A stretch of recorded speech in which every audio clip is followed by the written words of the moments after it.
me? Hello!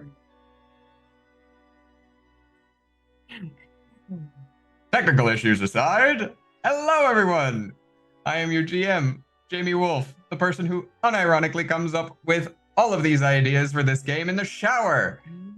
I am, of course, joined by my wonderful casting crew, minus one Parker, aka Asher Claw, because they unfortunately have to do a work thing. We wish them all the best, and we hope that they have a good time doing their work trip. But that does mean that our cast and crew is down a member, and we know how that usually goes. It'll be fine. It's gonna be fine. We're fine. We're great. I have an empty stress bar right now. So, before we review what happened last time and jump into what happens this time, let's do a round of introductions and pop on over. Cole. Hello, everyone. My name is Cole, aka Ice Cole Brew. My pronouns are he, him, they, them, and I also play Tristero Valentine, who also goes by he, they, and they are your group spider and currently theater enthusiast. Wonderful. Mariah. My cat Hi, has decided I'm to show up. Mariah, or Mischievous Red. My pronouns are she, her. I play Chip, the cutter, whose pronouns are they, them, who is currently obsessed with archaeology, or architecture, and aliens, and is in a cult. Aliens. And Rue. Hello, my name is Rue. I use he, they, or Z pronouns if you're feeling spicy. And I play Silas Crow Heartroot, who uses he or Z pronouns. And Z are our party's whisper, and definitely doing good. Having a good one. They are just fine. They're doing great. No. I don't know what you're. What's that look? I don't know. What are you looking at me for like that for? Who's?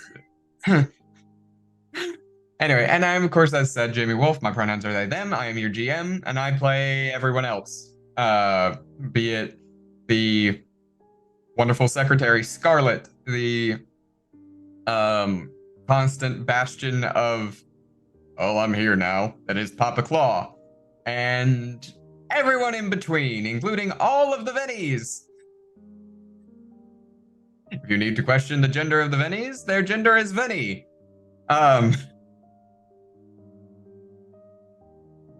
In any case, when last time we played, our wonderful group did some investigation into a couple of different areas to poke at and look into. They looked at the orphanage where freaking Archie was raised. My brain decided to go spaceball there for a second. They decided to look into the orphanage where Archie was raised. They also did some reconnaissance into the Ministry of Preservation building that Archie and Anya helped fund the building of, as well as, of course, Tristero took a brief detour to the Dalmor estate where he had a gun pointed at him by a maid. Ultimately, the group decided to go investigate the orphanage and found themselves in and out of time, or rather, in and out of memory. And over the course of that, they found out some information about Archie's childhood and his time in the orphanage and the kinds of people that he interacted with and how he got to be where he is. I'm going to sneeze. I can feel it coming. Stand by. Bless you. Thank you. I think it's going to happen again. Bless you again. Thank you. Anyway, as I was saying, after investigating the orphanage and doing some lovely inspection, they eventually, after living through that memory, found at the base of the orphanage the remnants of a temple of a cult and the vestiges of child sacrifice, as well as vengeance. They found vengeance, unironic vengeance, and a goat, a fleshy goat that Crow took.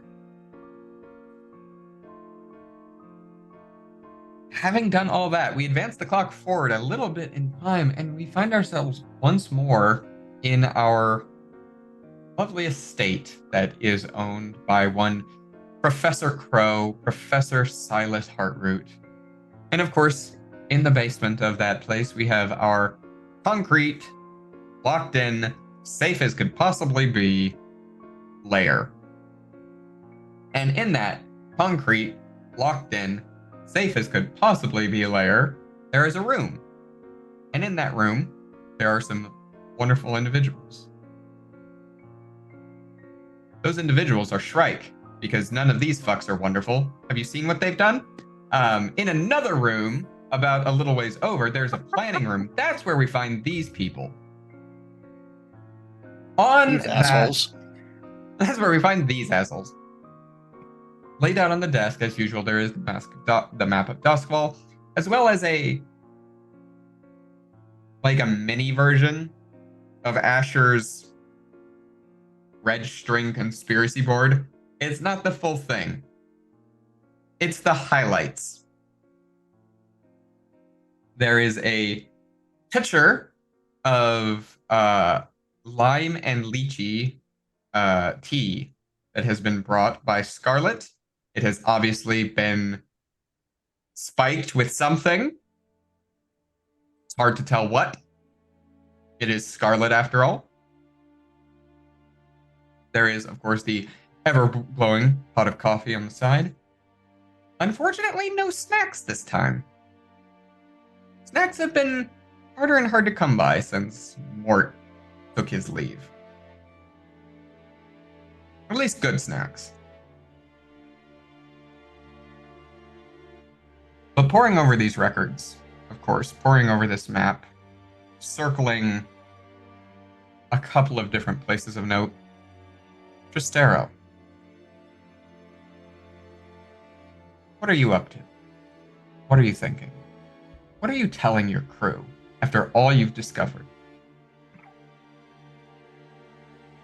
So, You all, who said Asher went on, quote, vacation? Yeah. Yep, that's what she did. Papa What? Claw's in the corner whittling. Why the fuck didn't I ever go on vacation? Okay. So, You just get like a couple, there's like 4 people who just kind of look at you in this room. Scarlet, Papa Claw, Chip, and Crow all just kind of look at you like, To do more yoga. yeah. No, those, God, the firemen really just know how to stretch you out. Nice. But yeah, okay. So, if that is the case, the Ministry of Preservation will have to be on hold. Half of us can't lie for shit, and honestly, knowing my luck, I'm gonna get caught immediately. But Also, she worked so hard on the school assignments thing. yeah, no, she deserves it, and thank God Helene's going with her, so maybe Asher won't come back with a warrant. Maybe. And not holding any bets for anybody. Yeah, no. But But- leaves your friend the maid at the house, no? Mm-hmm. Yeah, that leaves the Dalmore estate, and there's of course the knife laying on the table, Dalmore symbol on it. That lady's still getting paid. There's something going on behind that. And it's interesting that we still don't know what that incident was that kind of triggered everything. Outside of it might have been a mugging. And this is Cole going back through notes real quick. So what else do we got? Have we made any headway on the ice clock tower at all? Depends on what you mean by headway. Shrike is formulating ways to melt ice that you are not supposed to be able to melt. She's very good with those sorts of things. Mhm. But we have not yet reached a solution that is both usable and safe. And I think we would like to get there before we break into a clock tower. Okay. Then yeah, I think that just kind of puts our last avenue on the Dalmore estate. Just kind of goes over to a different board, and there's like different sketches of all the masks and such, and there's a couple of drawers underneath, and just kind of starts pulling a few different items out. I shouldn't be seen around there. I fucked it up real bad. Sorry, I don't mean to laugh. No, look, not every day you get held up at shotgun range by an old lady who is very competent at her job and probably deserves more money than she's getting paid for. But That kind of woman. yeah, no, seriously. I wish I had more role models like that in my life. But I don't know. There's something interesting that Parker told me as well. Something about the stone mask when we went to the prison. There was a weird read that like they had no emotion, nothing attached to them. Do y'all know anything that would ring a bell on that? Is Would that either of them, Jamie? yeah? Or Like, would should they Chip make anyway? a study or an attune roll to see if I ever heard of something like that? Mm-hmm. Sorry, remind me what you're talking about here specifically, Tristero. The stone serpent mask had no aura and was had showed that they used to be that someone. one. Yeah. I'd say sure. Why don't we have our two resident kind of spooky bitches make some attune rolls? Mm-hmm. No risk or anything. Just put risky standard on them, and let's see what you come up with. I'm curious to see what information. All right, okay. That's we got a 4 on Silas and a 5 on Chip, which is the same level of success. You can think of a couple of reasons why an ability as unique as Asher's might not find an aura read. The first one, the ability itself is unstable. There's not a lot to know about it. Perhaps someone with a sufficiently strong level of attunement is able to block themselves off from being read. Second is that, and this is one that probably occurs to, I would say, probably to Crow specifically, is that the aura was too large and that they were inside of it and thus could not perceive it. Yeah. The one that also occurs then to Chip as the kind of Occam's razor is kind of the opposite of that, of they don't have an aura to read in the first place. And then the last things that occur, I would say probably respectively to Crow would probably be the conspiracy theory that it doesn't have an aura because it's like they've projected their aura onto someone else. And the conspiracy theory of Chip is alien.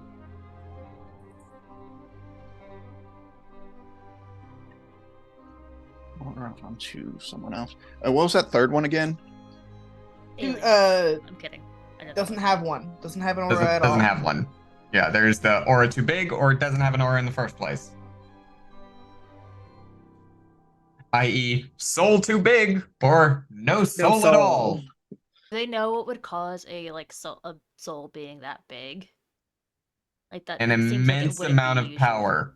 Okay. I was gonna say, like, wouldn't, like, in theory, because Asher hasn't had the eye yet to look at Skurlock, but wouldn't Skurlock probably be too big to look at also? Just Scarlock because is one of those individuals where I think that if Asher looked at Scarlock's aura, Asher might fall unconscious. yeah, Hmm. because he's like the most powerful magical being in Duskfall or something ridiculous. Mhm. He is a one-man.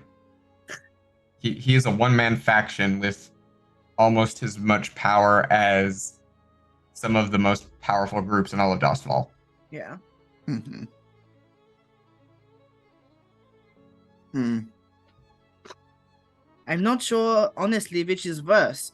Aura very big or no soul at all. Both have their own implications and they're not good. You're forgetting a key possibility. Oh, you're right. I forgot. Sorry. They could also be an alien, which I think is also probably dangerous. I don't know very much about them, but I feel like that is also like equal tier of danger. Well, it depends, and like Chip kind of goes into like this like intense dialogue about the like different types of aliens that they've learned about recently. Pro is listening intently, like takes out a notebook. About 20 minutes later, Tristero manages to rein the conversation back Oh in. my. Okay, so doesn't really bring a lot to the table, but I don't know, it seems like it does to me. I mean, according to what we should do next, I should say. Okay. That no, the alien conversation is very important, and I'm glad we have it written down and noted. However, everything else kind of points to the Dalmore estate. The maid said they didn't want to go back there based on the connections, based on the history of the estate. Yet they're still keeping it up. They're still paying at least one member of staff. So we gotta get in there. I bet you they have like some bullshit hidden behind a shelf that you pull the right book or you pull like a photo frame out and then whole wall moves and turns out bigger on the inside. Remember, from the little like speakeasy we had the party in, how Anya made sure it was a place with an underground tunnel that could get us somewhere else, yeah? Yeah. I am almost certain that is from personal experience. So we should look and see if there are any like tunnels or passageways that get under those houses. Nobles like to have ways to leave their house that are not the front door. I mean, if the orphanage had a sacrificial chamber and that was only tentatively related, I can only imagine what's in the house. So we should more free reign. We should take a look and see if we can find any sign of that or entrances that are not the front door. And I agree. I hope they have a room where you move the books. It's always exciting and surprising whenever that happens. But that could be something I could look into. There's got to be some contracted workers at one point. Off the top of my head, do I know how old the Dalmore estate is? Dalmore estate, off the top of your head, no. But I'd say that information's not too hard to come by in terms of the documents that you've already all gathered. The Dalmore estate is probably something close to 300 years old. Not the oldest building in Dosval by far, but it's definitely got history. Yeah. And I can probably find that information in the archives at some point. Okay. Any other leads you all can think of? Because right now I think I'm honed in on the Dalmore estate. I think that is a good place to go. It is dangerous, but not as dangerous as the other options. So it is a good one to do when we are not at our fullest. Yeah. We could also probably, this gives us a little bit more time to build up a few more resources for the Ministry of Preservation too. Yeah. I would love to find someone who just needs a couple extra coin or a favor paid off to let us in and make it look like we belong. We can do that. We can Oh, look yeah. for that. Yeah. But in So, the meantime, we should look around. Yeah, the Yeah. house. it sounds like we are moving to the gathering information about the Dalmore estate portion of this adventure. So, tell me, what are y'all doing? Where are you going? Who are you bringing with you? What are you trying to do to get information on the Dalmore estate? It sounds like one of you, specifically Crow, was interested in seeing if there was any kind of underground secret passageway for a secondary location that might lead into out of the Dalmore estate. So that's what I assume Crow is doing. Yes. What about the other two? I'd probably tag along with Crow just because I'm typically the one who finds the blueprints of stuff. So maybe I start looking through that. Maybe I start looking through contractors who had to do a weird upkeep job at one point. Okay. I feel like Chip might wait until whatever they hear from the other two, just because there's not like a solid thing to go off of right now. But if that doesn't work,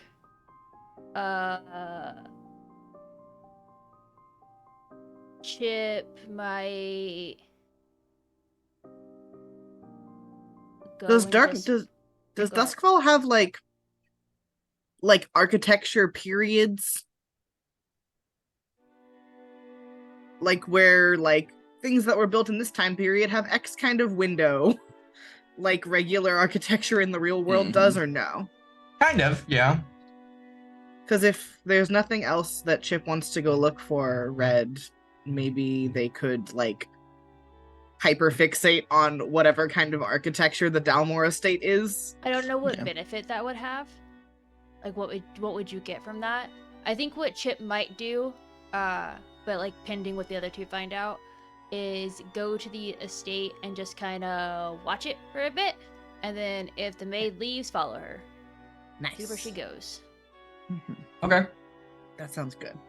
Sounds That's a like good a call. good plan. Well, starting with Chip then, would you say that's more of like a survey or a study or a prowl, or what do Oh, you... so we are gonna go with this first, even though we'll Oh, right. You waiting. wanted to see if there was more information. Yeah. You are correct. We should start with the other two who want to. How are you planning to find out information about whether or not there is a secret tunnel underneath the Dalmore estate? There is think- an.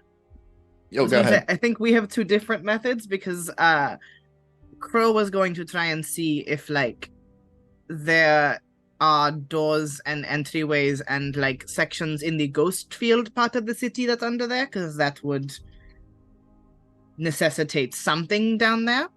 But they are also willing to not do that if you would like to go to a library like a regular person.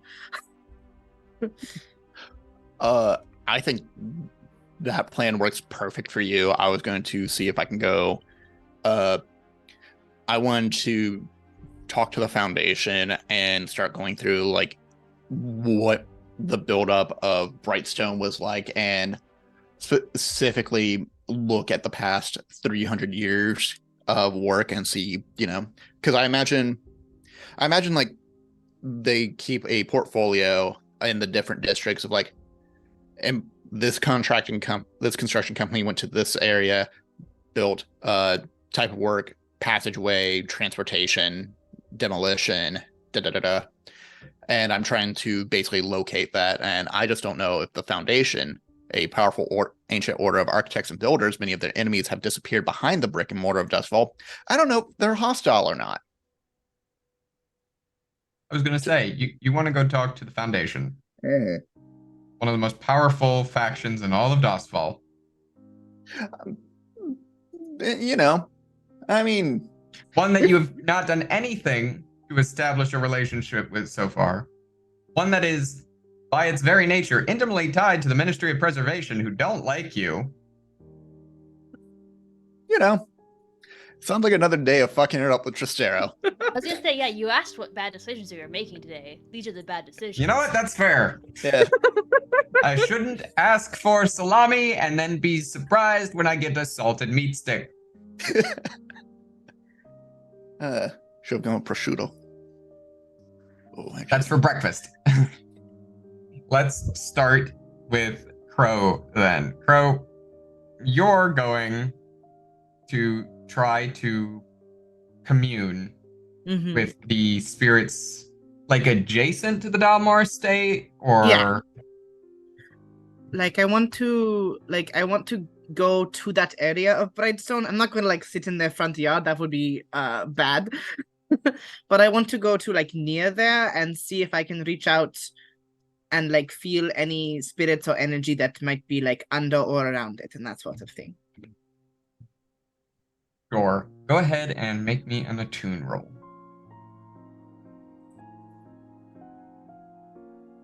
Sorry, my character sheet decided to reload itself. That's unfortunate. All right, nope. There we go. Risky standard like always, because this is because this is information gathering, or should this be a different setting? No. Okay. You're correct. Cool. There's a 3. Bad. So you take a moment. You find a spiritual confluence in Brightstone, kind of near one of the smaller. Calling it a cemetery is not really correct, because burying things in Doswell is a bad idea, because the city is like Venice. It's more like a crematorium. It's a big old kind of dome-shaped building with architecture that has a bunch of urns in it that people stuff ashes. Per capita space, a lot more efficient than a cemetery and a graveyard. So you kind of find one of those that's in Brightstone, specifically one that's on the nicer side of things. It's a bit more upscale than you're used to dealing with. There's a bit less. How do I put it? Most of the places you're used to going have a vibe about them, right? They're not run down per se, but they're older, darker, not like 100% the most well-maintained. They've been around for a long time. This one is too clean. This one is too nice, too upkept. Not that that's necessarily a bad thing. I'm sure the spirits appreciate their remains being upkept. But it feels almost sterile in a way. But you find a nice quiet corner. Harder to do in here than you're used to it being. But on kind of an upper level, you find a bench to kind of pause, meditate, reflect, try to pull on spirits.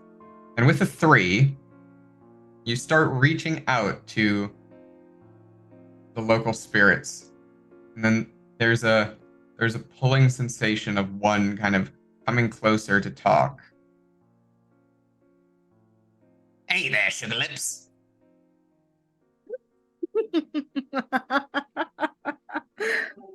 Oh, I did not expect to see you in this corner of town. I didn't expect to be in this corner of town. Oh, well, I suppose my apologies for summoning you then. It's fine. It's fine. What can I do for you? Well, I'm not sure, genuinely. What do you know about secret underground tunnels in Brightstone? Secret underground tunnels. Secret underground tunnels in Brightstone. Mm. You know, I know about secret underground tunnels in Dunslough. I know about secret underground tunnels in Night Market. I know about secret underground tunnels in Coleridge.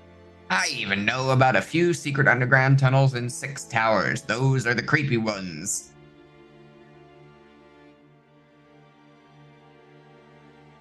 I don't know jack shit about Brightstone. It ain't my part of town. I can count on one hand the number of times that I have been in this part of town willingly. And then he holds up a hand that's missing 2 fingers. Oh, well, I'm sorry to add to your list of times you have been here unwillingly. But it seems like a pretty nice place to be dead. A little boring, but... Yeah. He kind of like, you see him like looking around. You know that feeling? That feeling when you've just gone to the dentist, you just had your entire teeth cleaned, everything feels like it It is feels vibrating. clean, but it's a little painful also, kind of yeah. thing. That's here. That's what here feels like. It feels like a dentist visit. Possibly the least pleasant place I've summoned you to then. Very sorry. Nothing's ever gonna beat that closet though. No. Well, Yeah. Don't know how much help I'm gonna be for here. I could do some scouting around, I guess. See if I find anything, but yeah, I mean, if you don't mind, I would appreciate. And to narrow down so that you don't have to wander all of the ghost lands of Brightstone, we are trying to see if there is anything under the Dalmore estate. Any way to get in that is not the front door.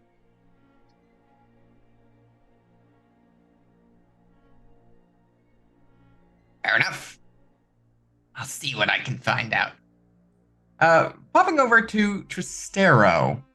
Tristero, you have chosen to take a more social records route. And you're going to the Foundation, which means to say you're going to a different Ministry of Preservation building.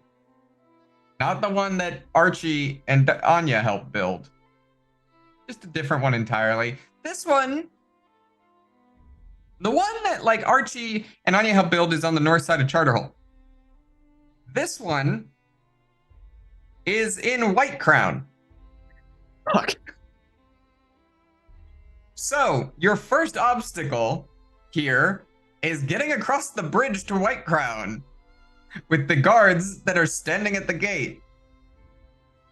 I'm friends with the gondoliers, right? Can I call it a fate? No. We only got +1 with them. Fuck. Okay. I mean, you can call it a favor. You just might owe them later. When have I not owed anyone ever? Go for it.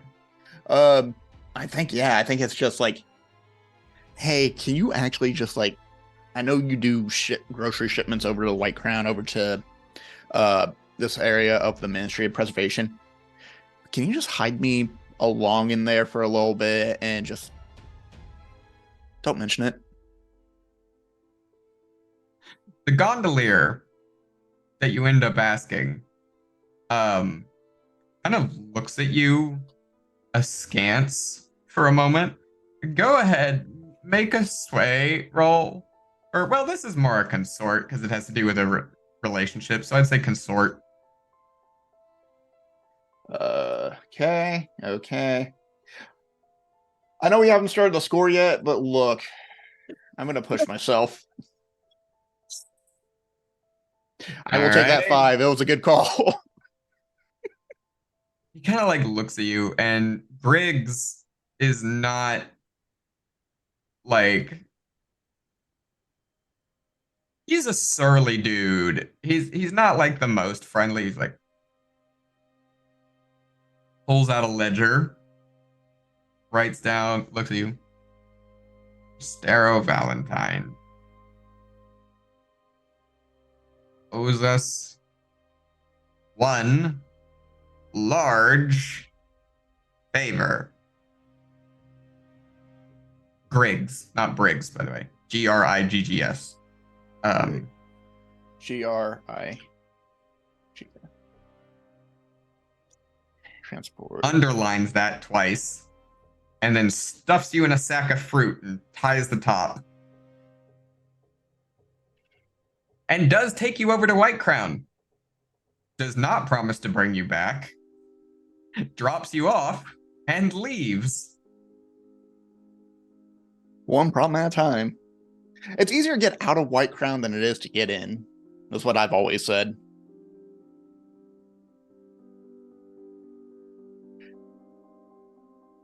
But yeah. Sure. Anyway, you walk over to the Ministry of Preservation building. Now, surprisingly, it's not that locked down secure. It's almost like the security to get here in the first place should have warned you. Anyway, stepping into the Ministry of Preservation building, it's like stepping into any bank ever. There are tellers over on the side. There is like a back counter that appears to be like walled off for only people who work at this ministry to go through, and there's like a full like metal detector thing and all sorts of shit. There are guards all over the place here. Like, there's a second floor balcony that you don't see the stairs for because it's probably past that section that you have to get past in order to get up there. There's like 5 guards just lining like the balcony, just doing rounds. There are 3 on the floor down here, 1 standing by the metal detector, 1 standing by the just inside the front door, and 1 just like casually, currently just hanging by like the water cooler near the tellers.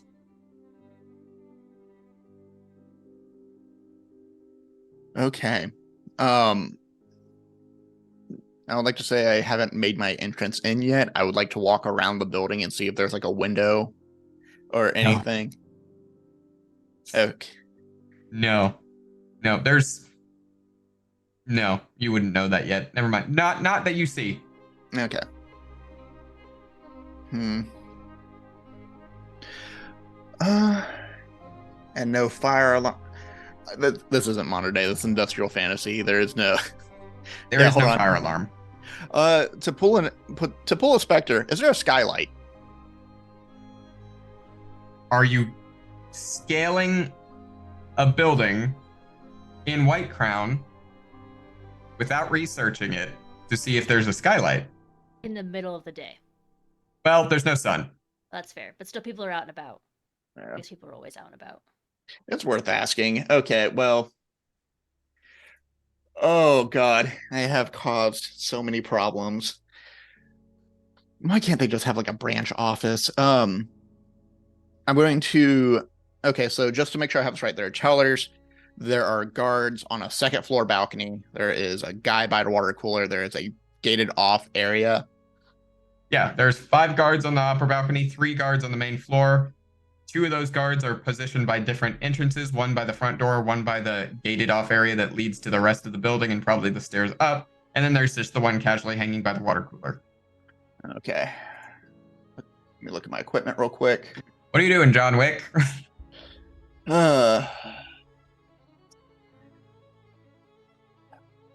Taking a deep breath, wishing I had smoke bombs. Or at least something to cause some kind of a panic. Oh, wait. We have ghost echoes as a crew. Is this place warded in that way?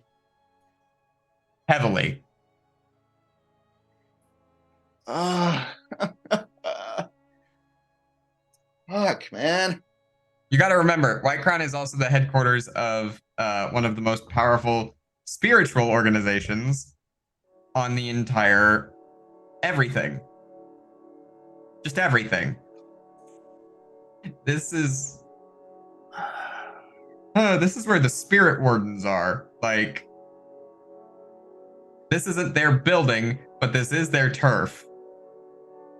These are the people who hunt down ghosts for like their job, like wayward ghosts, not like the gondoliers do, just to take like doing the common folks kind of wayward exorcisms, not like the damned do, where they hunt literal like ghosts on the verge of becoming monsters and demons.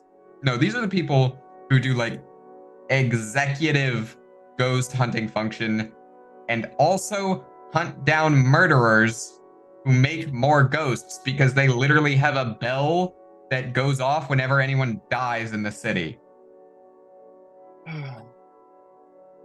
That must be horrible right now. Oh, they are having a terrible time. Yeah. With Archie's little war happening, that must be a nightmare. Yeah. That don't go to Spirit Warden HQ unless you want tinnitus.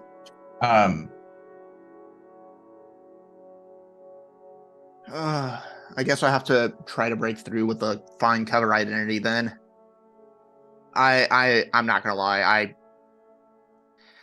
It wouldn't be the first time Tristero has broken into a Ministry of Preservation building, and thinking that like only seeing how heavily guarded the White Crown is on the outside, they figured they might be more lax inside.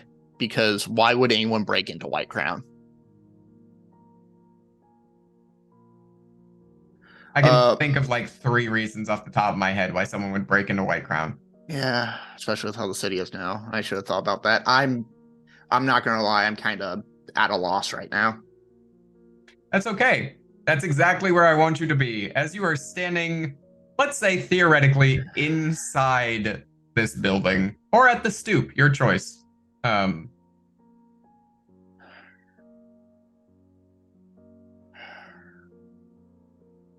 Yeah. Do you want to be inside or at the stoop? I'll be at the stoop for right now because being inside would be stupid. As you are standing at the stoop of this building, an immaculately dressed young man, clean cut, shaven in. Do you remember, like in the Hunger Games, how they presented Crane? Yes. I had such gender envy for that. Yeah. Shaven, like, to that degree, hair done in the same way. The suit vibes are immaculate. No jacket, clean pressed, black suit, splash of color in the tie. That color does happen to be, like, blood red. That's not off-putting at all. Approaches you, Tristero. Mr. Valentine? Oh, balls. Yeah, that's... Wait. Who? I don't recognize this person. I don't think I recognize this person at all. You don't. Yeah, all. so I have to feign that I don't know who Valentine is. But you do go balls first. I legitimately thought you were talking about something else. I'm sorry. I have a lot on my mind right now. Was that Tristero or you? Tristero. Okay. So you're not Mr. Valentine. Is there any way I can get a read on this guy? Are they like a government official? Probably. They have the vibes. How do I put it? They have CIA vibes. Motherfucker, man. This is not a good day for Tristero. This has not been a good month for Tristero. This has been a good year for Tristero. Yeah. Yeah, fuck it. Hey, what's up? How can I help you? Well, I think it's more along the lines of how we can help you. Also, I apologize. May I please know what I can refer to you by? You may call me Dr. Jeremiah. Dr. Jeremiah. Yes. Quick look over notes. Okay, Dr. Jeremiah has never popped up.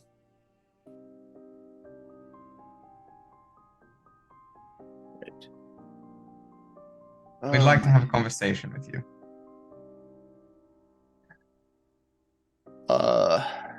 Excellent.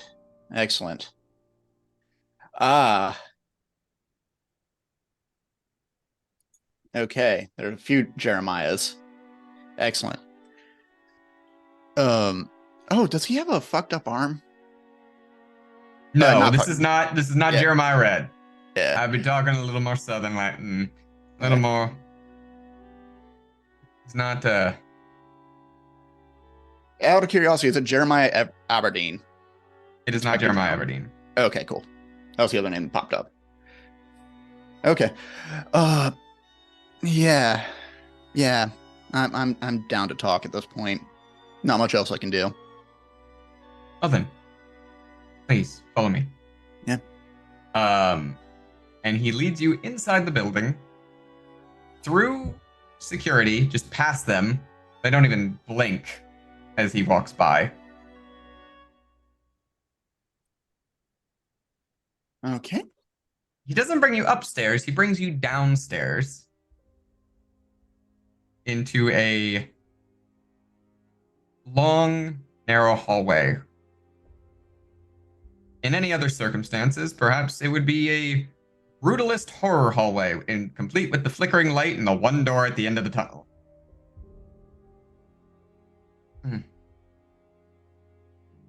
My employer wishes to have a word with you. Excellent. And out of curiosity, will I be able to recognize who this employer is once I meet them? No, that's usually the point. Okay, cool. Fantastic. One shadowy organization going to another shadowy organization meeting. Out of character, but this is why you make backup characters. All right. Dr. Jeremiah, thank you. Yes. Thank you for this. Oh, I'll be out here waiting for you. Oh, awesome. Fantastic. Fascinating. Thank you for guiding me here then. And then I will see you in a bit. Absolutely.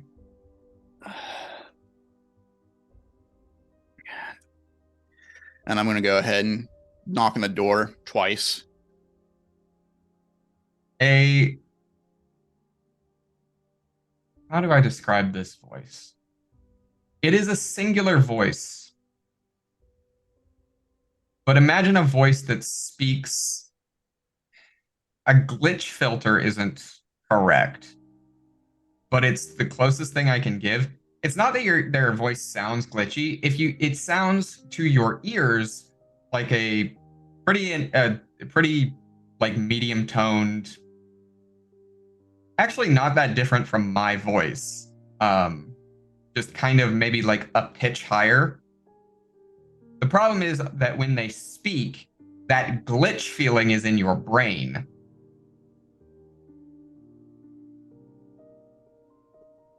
Oh, okay. That's fascinating.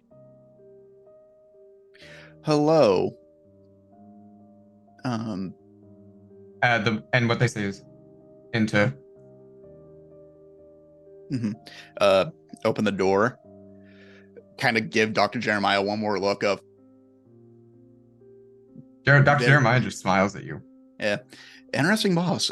Very interesting boss. All right. I should have stayed with Crow today. Walk in. Inside, there is a person who is, for the most part, at least by Doskval standards, incredibly ordinary looking. They're well dressed, common enough, very similar to Dr. Jeremiah, who you just saw. Like, I would call it immaculate. The difference is that they're kind of wearing the, I would say, inverse colors of what Dr. Jeremiah is wearing. Black shirt, white vest, and a kind of like matching white tie. Their hair is also like snow white, slicked straight back and cut just below the nape of the neck. And the eyes that they stare at you with are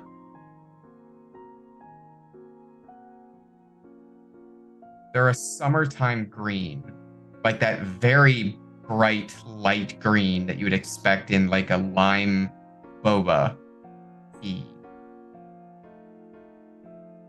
And they seem to fractalize as you look at them closer. There's a fractal pattern in it where you see that it goes deeper and deeper, where there's different fractals of the color spectrum of green all the way up to and adjacent to blue. Sorry, reading the chat real quick. Does this person give off the same energy as like the first time I met Skurlock or the first time I met Echo? Like The first time you met Echo, it was like a storm of blood and thunder was encroaching upon you. And while you've gotten used to it over the years, the sense of bloodlust and the electricity that emanates from Echo has never disappeared. Skurlock, when you approach Skurlock, feels like a towering shadow, like a skyscraper you could never hope to climb, something that is made and cut from an eternal unweathering stone that will always be staring down at you. This person feels like a glitch in the Matrix. This person feels like someone who exists outside and inside the ghost field simultaneously. Someone who is at the heart of the ghost field in a way. Like they can hear its thumping, beating heart, so that when they speak, you hear it in your mind, you hear it in your ears, and you hear it in your soul. It feels like talking to them, they already know you. They know all of your most intimate secrets. Talking to them is like feeling naked in a doctor's office, strapped down, exposed, with a scalpel at your brain and your chest.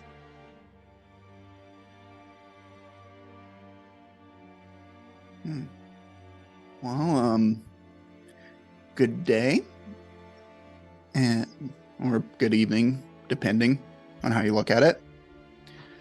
I believe you already know me, but I am Tristero Valentine, and I've been summoned by your associate, Dr. Jeremiah. Yes. You may call me Oracle.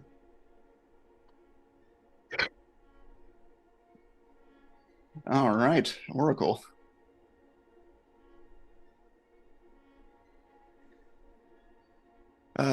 I believe you could see me being frustrated. Correct. And I believe I understand how this might work. What can I do for you? Oracle looks at you and smiles. It's more accurate, I think, as my associate already put it, of what we can do for you. But in you doing what you're going to do, it will be of a great benefit to me.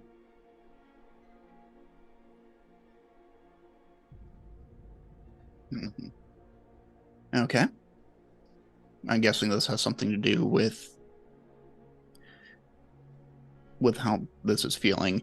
You probably know that we are one of the few factions working against the Kindled, so I'm guessing this is you trying to cash in and be a supporter of You are one of the few groups in Duskfall overtly working against the Kindled, yes.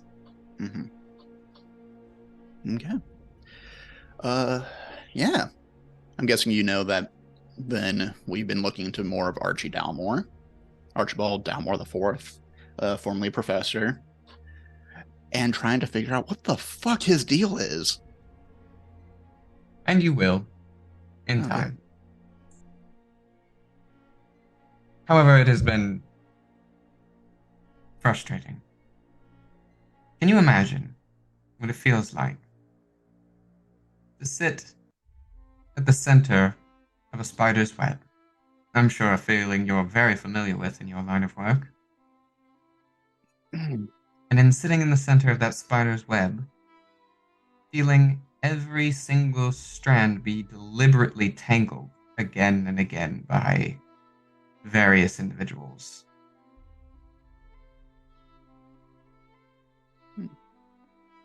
Tristero just nods their head. Excellent.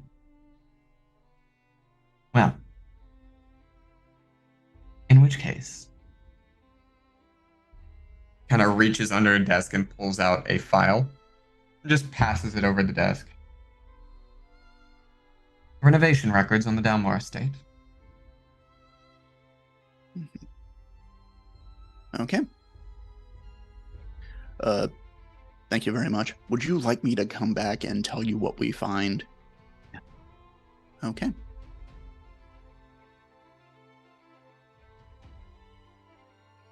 As a matter of fact, though, there is perhaps something that you could do for me.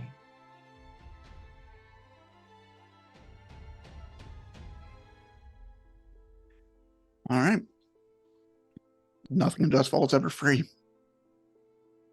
Nothing in Dustfall is ever free.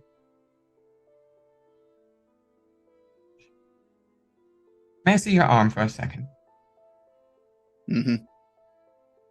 Holds out the arm, which if I remember right, we haven't described it in a while, but it's got like the fractured, like the Dark Souls black eye orb thing going on, fracturing.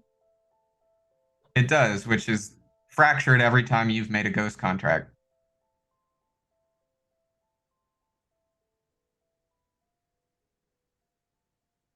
As you hold out your arm, Oracle takes your wrist and pulls with a surprising amount of strength than you would have expected from such a dainty frame. With another hand, it reaches out and gently caresses that ghost contract eye on your shoulder. And the entire thing fractures. Does it hurt? Does it hurt? It feels like every pore in your body just got filled with rushing ice water. Not covered, filled. And then floods back out. It feels like someone put glasses over your eyes for a brief moment, and you realize that not only had you not been seeing clearly, you hadn't even been seeing in color your whole life. It feels like connection for a second.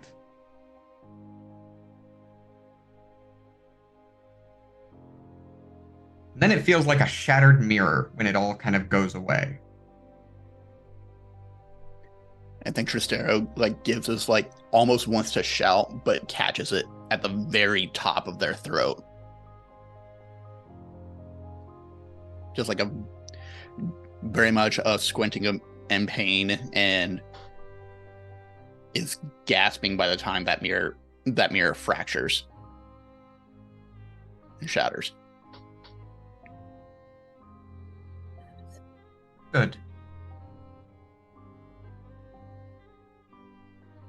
I don't like it when things get in the way of me seeing.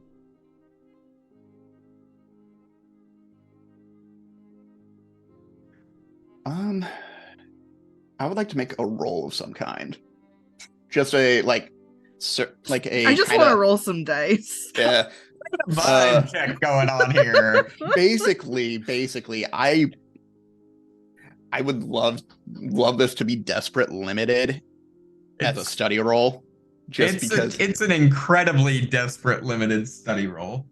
Because the way I'm imagining Tristero going through this right now is hearing the phrase, I don't like not being able to see the whole arm thing. And still, I don't think I ever actually described how Tristero got this. Tristero got this ability in a drunken bender after losing literally everything. Mm-hmm. And so I think it'd be really interesting if this is the one moment where Tristero goes, did I really fuck up that bad? And the answer is, yeah, kind of, but I rolled a 4. You rolled a 4. with Desperate Limited, Tristero, you've questioned many things since you got this ability. How it's connected to the ghost field. Whether or not it comes from a person, a ghost, a demon, anything. What it means, what it does. Whether or not the ability to make these contracts is in of itself a contract.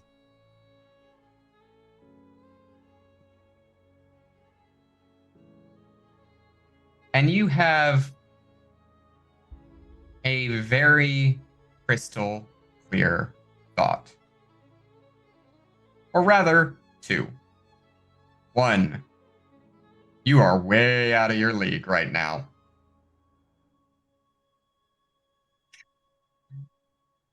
And two,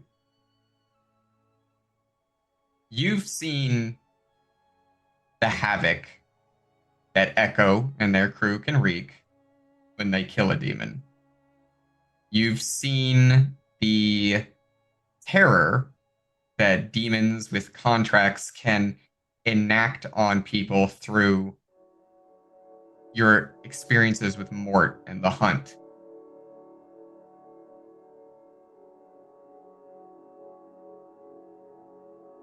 But never have you wondered what happens if a person eats a demon.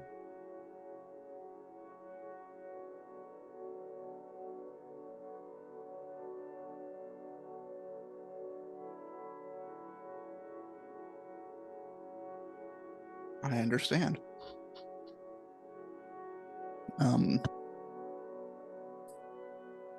This has been a very enlightening meeting. I'm going to, with my other arm, pick up the renovation records. I would say I would be in touch, but I think you will always be in touch.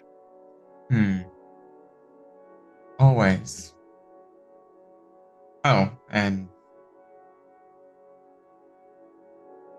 as I'm sure you're more than well aware, as you are getting up to leave, I wouldn't recommend telling anyone about this meeting. I'll put a few more bullet holes in my jacket. They'll assume the usual.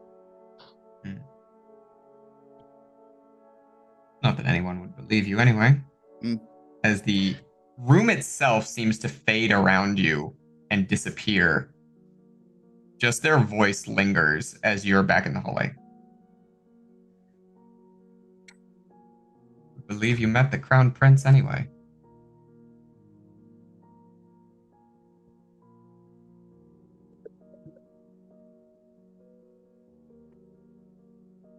I'm gonna look over at Dr. Jeremiah. Thank you for giving me a tour of the facility. Very fascinating findings. And then just mouth the words directly to Jeremiah.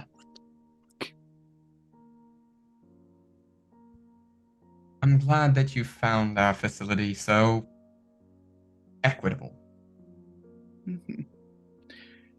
If you'd come with me, Of course. I will lead you to a lovely door, perfect, that will suit your needs. Excellent, thank you. And leads you back down the hallway, now going in the opposite direction from the door you went to. Going back down, there's no longer stairs, there's just a different door.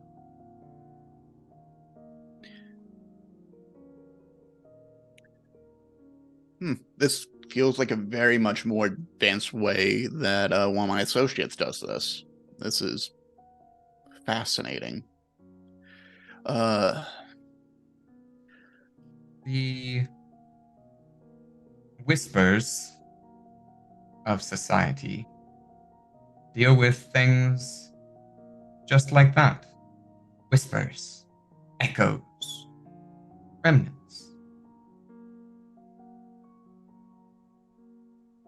We deal with things a bit more concrete, solid. Foundations.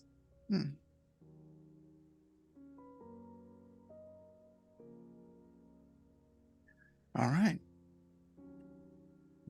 Well, I believe you know where I am if you need someone of my ability and services. And I thank you for the assistance and the time. Oh. And I thank your boss, most importantly, at least for you finding me. Of course, Tristana. I've always been aware of you in some regards for the last number of years. It's a pleasure to finally meet you in person.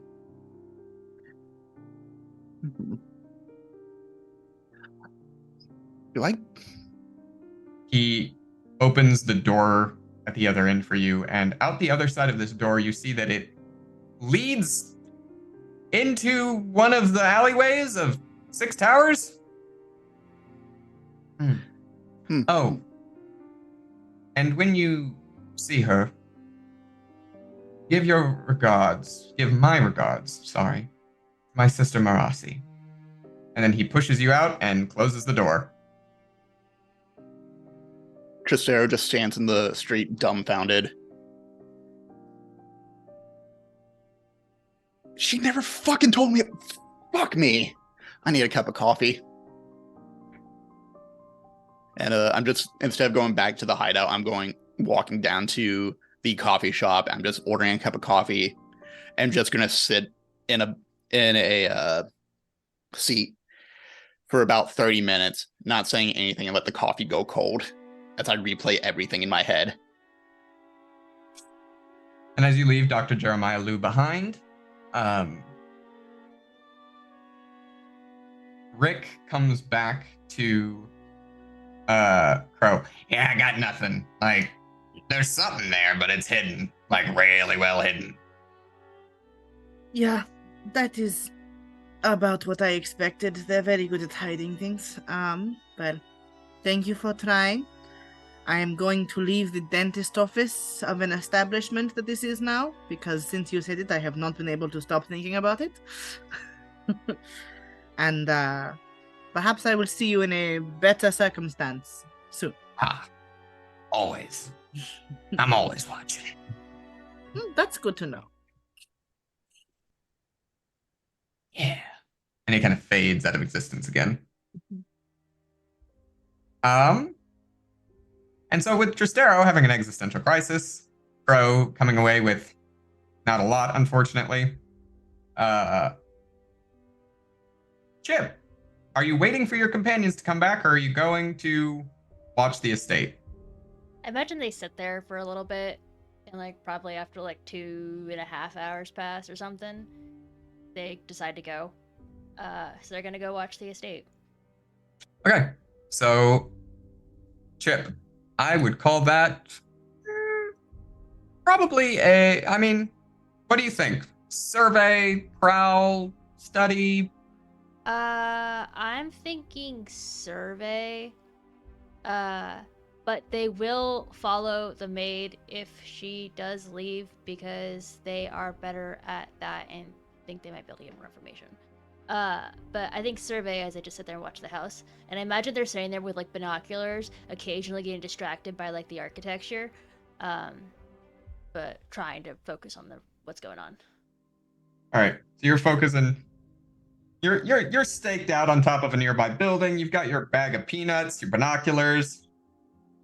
You're watching what goes down in this house. But go ahead and roll me the survey roll. Meh. 3. About like an hour into your stakeout, the maid does eventually leave the house, it seems. Makes her way downtown, walking fast. Faces past. But she's not homebound. She is, in fact, bank-bound. She's going to the bank. She like carrying anything? Not really. I mean, a purse.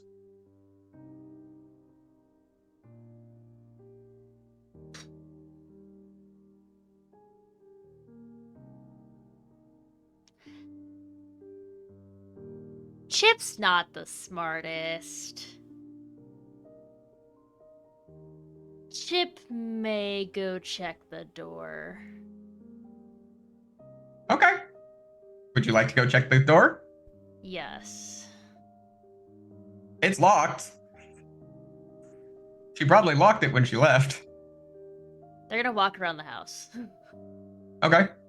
There are, at ground level, there are multiple windows. There is a back door that ostensibly probably leads to the kitchen, as is common in these kinds of estates. Back door is also locked.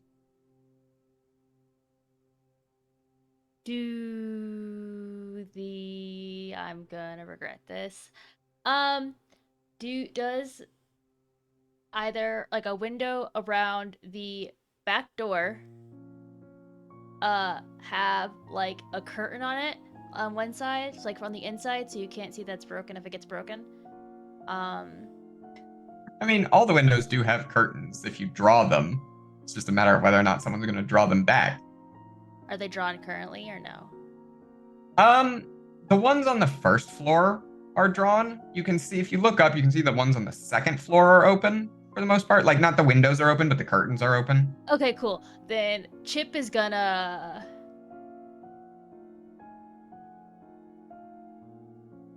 Chip is going to break a window near the back door so they can do like the arm thing. And reach in and unlock. So you want to try to, so you're going to go, your plan is to smash a window, like cover your fist, smash a window, and then jimmy the lock and try to open the window? No, not the window, the door. Oh, the door. So you're gonna So like you break a window, you reach in, and the you door. unlock the door. The door. Okay. I see what you're saying. Can that do it? No, you absolutely... There's nothing in the way that could stop you here. No one is home. It's fucking glass. You could definitely do this. I am gonna say, as you... And the thought of doing this definitely passes through Chip's mind. Chip, your arm... You, like, pull your arm back. You're ready to, like, smash this when... Like, you've got some cloth so you don't cut your hand on the glass when you punch it. You've got your arm pulled back. You're like, this is my best idea yet. As you are like... Chip's trying to be a hero, is what Chip's doing here. Yeah. As you've got your arm pulled back and ready to smash the window, there is a hand that, like, catches your bicep. To stop you. It's an incredibly firm grip. Very strong. And as you turn to see who has stopped you, you see there is a very familiar young woman. Dark skin, braided hair. Sorry, I just had the mental image of, like, the person grabbing Chip and then Chip just, like, Naruto running away. Sorry. And you still could. I'm just saying that as you turn, there's a woman with tight braids along her scalp, dark skin, bright white teeth, with a very strong boxer's build. One Talia Hassar. Oh, slow your roll there, baby brother, before you hurt yourself.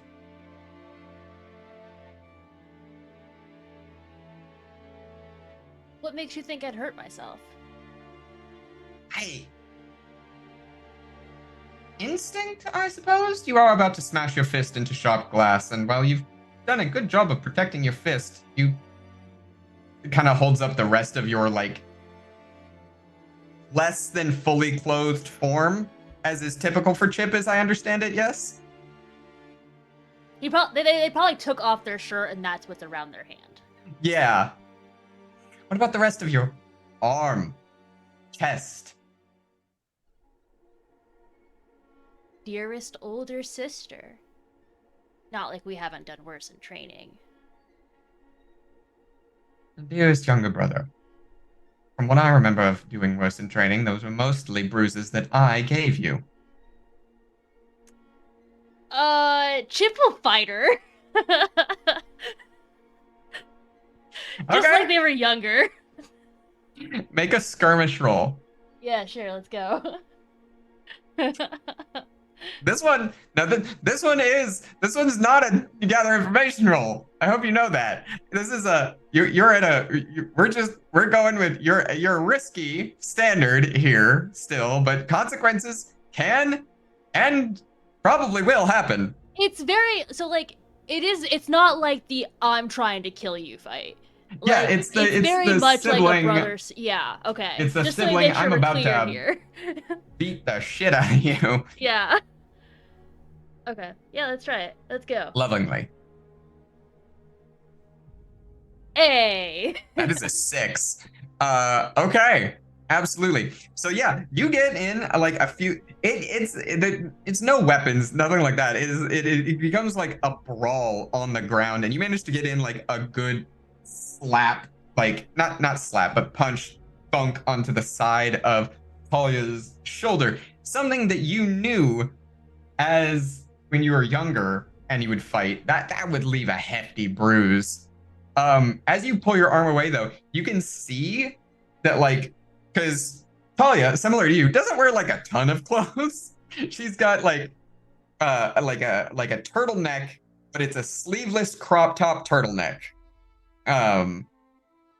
And like pretty short shorts. And as you put that punch right into her shoulder, you pull your fist back, expecting to see like a bruise starting to blossom.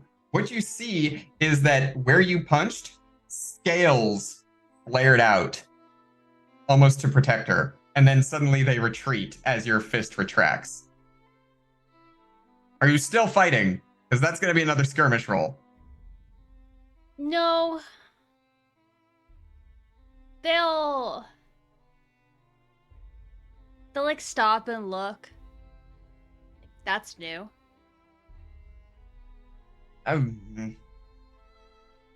Payment for employment, as they say. What are you doing here? Mostly, I think that I'm stopping my dear little baby sibling from doing something kind of stupid.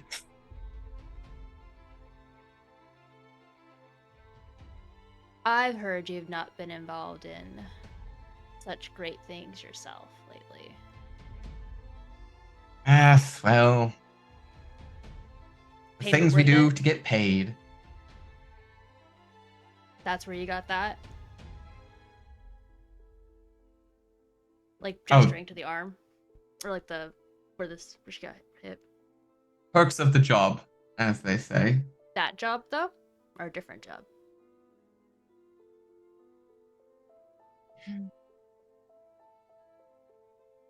Hard to explain what is one job when they kind of blend together. No?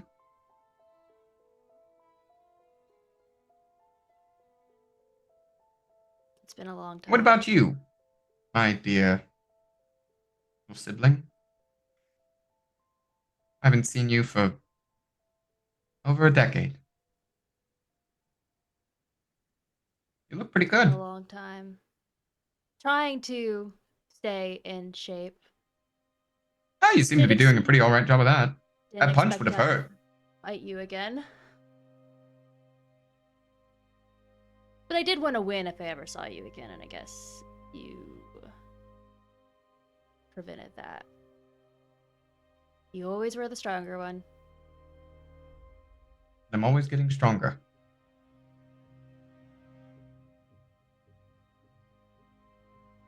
Why do you care? What are you actually doing here, Chip? Why do you care what I'm doing here? Because your answer may dictate what I do next.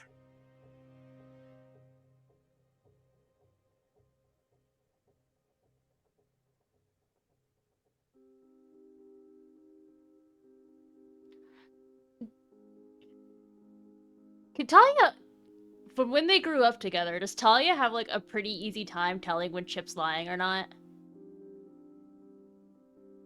as much as any close sibling would.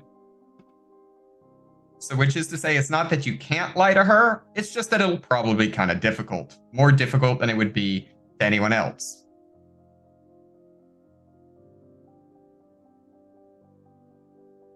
Good job. That's what I figured.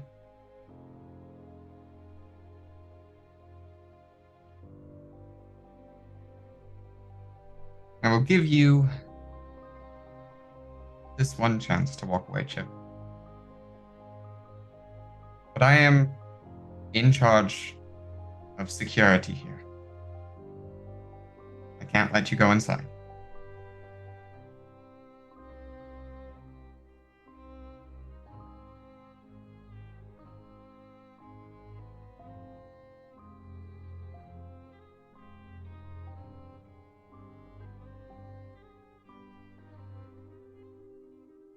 I'll leave. But I do have a request. Of course.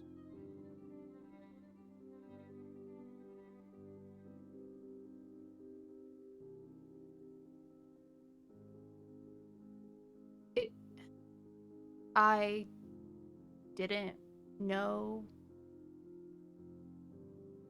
where you were, how you were doing. It's been difficult going from having that family to nothing. Maybe just see each other on occasion.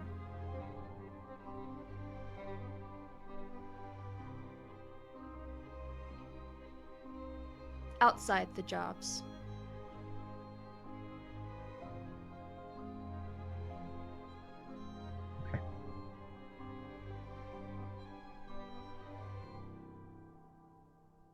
Anywhere in particular in mind? No.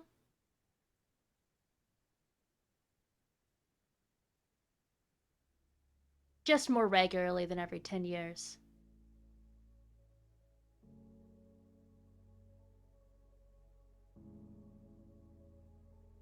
There's a boxing ring in Silkshore I rather like.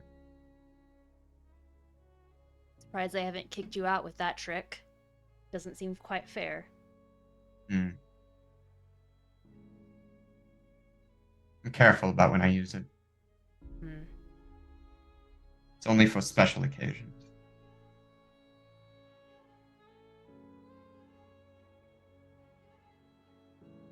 Well, a deal's a deal.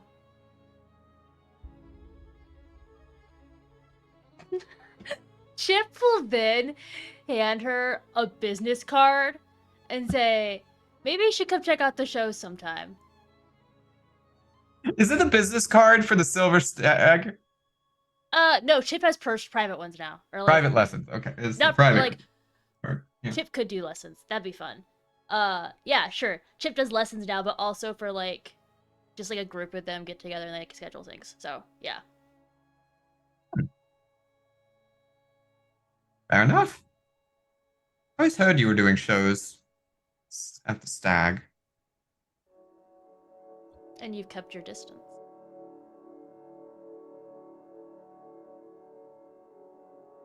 Figured it was safer. For who? Yes. I was a child. So was I. We do stupid things when we're children. Some of us still do. Obviously, she gestures to the window.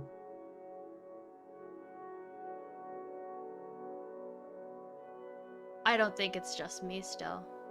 Do you know everything going on with this job?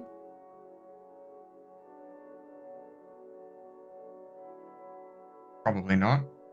Who knows everything?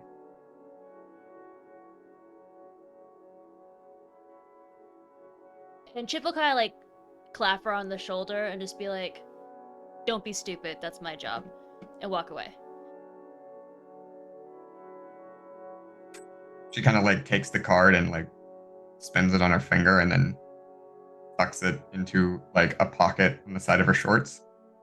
And you see her basically, she like bends down for a moment and then leaps like a 30-foot vertical leap straight up to the top of the building and disappears. Chip just kind of shakes her head. But goes back. Okay.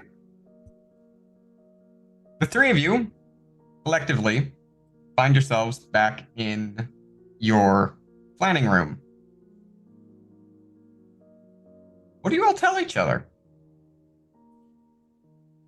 Tristero comes in looking like they just went for a swim in the canal again.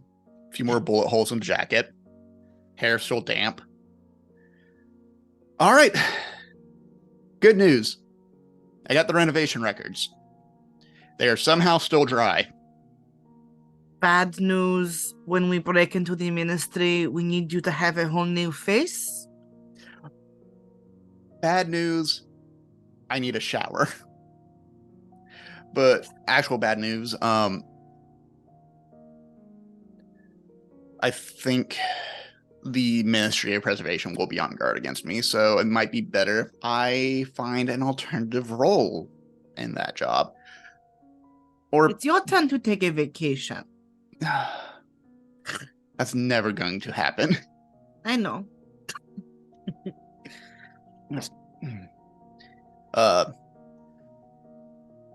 Yeah. But you got much more than I did.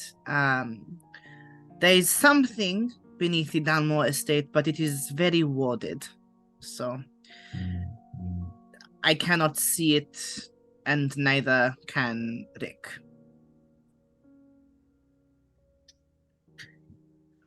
Not Well just then. the maid guarding the house either. Talia's there. Are you fucking kidding me? I don't know if you all knew this either, but picked up some neat tricks to make her stronger. Oh, she's got kindled, so not surprised. But honestly, might work out. Maybe. I don't know. I didn't look this over because obviously pulls off jacket. The sleeves are like rolled up all the way as well still, and it's just like wringing out the jacket in various spots. Very obvious reasons why I haven't looked in it yet. Scarlett, do we have a towel? I'm sorry. Thank you. Tristero, I live here. Of course there are towels. This is a house. Oh, sure. Hold on just a sec. And Scarlet leaves, comes back with like a stack of like these fluffy pink towels. My color. But yeah, sorry, Crow, sorry. It's okay. You know how it goes. It just gets a lot quickly. Yeah, I'm sorry you went alone again. At this point, I'm literally asking for it. Just flip this open. So this is the renovation records from over the past 300 years, it seems. Kind of I'm going to glad they save keep you it the so well trouble of organized. going through all of them. The thing that stands out to you in them is a renovation from roughly probably 30 years ago, where there's a renovation was made, but no changes were actually made to the plan, was the thing of the house. Like there's the layouts between the two houses are exactly the same, but it says there is a renovation record, and over like 500 coin was spent on that renovation kind of thing. Fucking rich people. You also note that someone has very kindly circled a simultaneous renovation that happened at a different site in bright stone near the kind of memorial park. We How might much be able. do we want to bet that's the entrance? Like pretty damn sure, pretty high, honestly. Wait, Chip, did you say that you saw Talia there? Did you Yeah. confront Talia? She confronted me.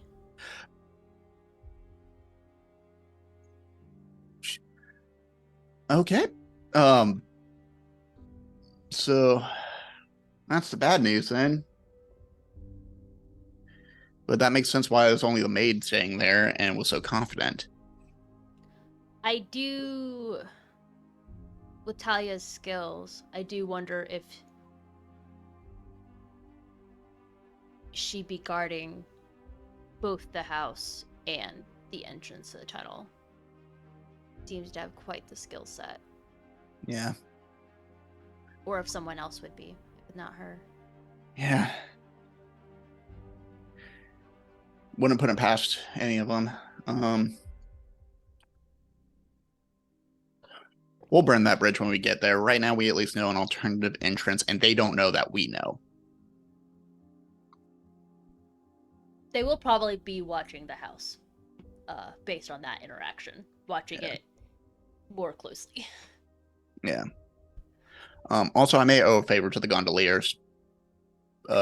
Griggs was not excited about my idea, my calling in a favor with them.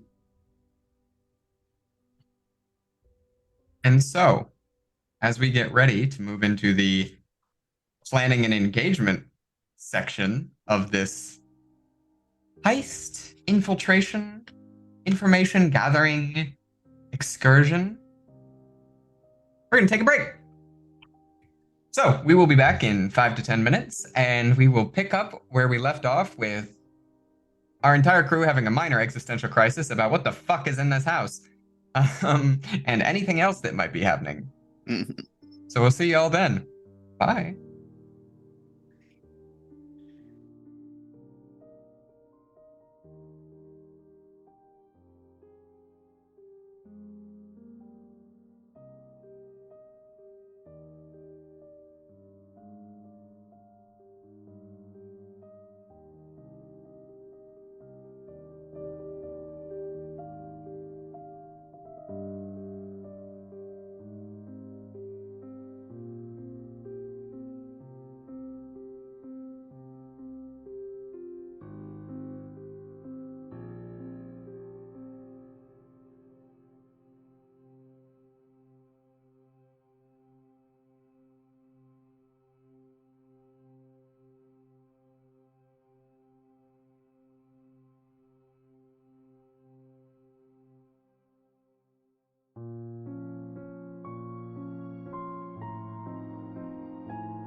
Hello there. I am the most interesting they in the world. I don't always drink beer, but when I do, it's the Duskvault piss.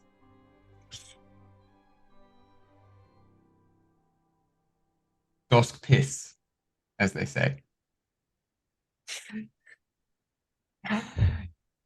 Welcome back to Fire in the Dark. That was the stupidest joke I've ever done on this show, and I stand by it. Dusk piss. We all here drink dusk piss. Anyway, we are hopping back in after information has been gathered. Things have been said. Things have been done. People have been met. Quite some people, in fact. One Jeremiah Liu, Oracle, and Talia. Meanwhile, Crow kind of fucked around with Rick for a while. Yeah. Sometimes shit doesn't go your way. It happens. It happens. I sat in the dentist's office equivalent of a mausoleum for a while. Hearing my own words put back to me just makes me go, ugh, that just sucks. But we pick back up as our crew is planning their infiltration into the Dalmor estate to try to find out a little bit more, maybe find a little bit more about the kindled Archie Dalmor. What happened so many years ago? And so, with that instead, they have found, theoretically, the entrance to a tunnel beneath the Dalmor estate. An entrance to a tunnel that they theorize at least exists because Anya did something very similar during one of their early jobs. And so to that end, I now have to ask the ever-winding question, is this an assault plan, a deception plan, a stealth plan, an occult plan, or a social plan? This is not a transport plan. You're not transporting Dalmor Estate. Once again. Not with that attitude. Yeah. What if we take the Dalmor Estate and push Put it it somewhere else? How do you like that, Archie? We moved your childhood home. Fuck you. It's not even his childhood home. It's his wife's You went to his childhood home. That's true. We moved Anya's childhood home. Correct. So what kind of plan are we thinking here? Are we going all out assault on the tunnels? Fuck it, we ball? Are we trying to deceive or socially manipulate our way past the maid through the front door? Are we sneaking through the tunnels or the roof? Or are we doing something kind of spooky? Does the tunnel have a skylight that we can sneak through? I don't think sneaking is the best option. Because they're probably expecting us now. But they're not expecting us through the tunnel. They're not expecting us to go to the other house. I think they know we know about the Dalmor Estate, but I don't know if they know about the alternative house. I mean, the thing is, the tunnel or the alternative house will lead to the Dalmor house, where they might have extra fortifications in general. I mean, by that regard, though, either way, they're gonna have extra fortifications, and you're the only one of us that can fight. So if we did an assault plan, it would just be you. I mean, that's because fair. me and my thought Cole is that do not play fighters. An assault plan, typically, when I think of assault, I think you'd be more prepared for like an actual fight, and I think an actual fight might be very likely. And like, I guess mechanically, you might not be more prepared. Like, there's not like a mechanical benefit, but thematically.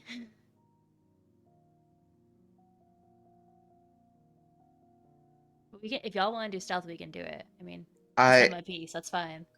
I get the idea that like I think no matter what direction we go, they will anticipate it. Yeah. Because this is a group that has known we have been on their ass the entire time.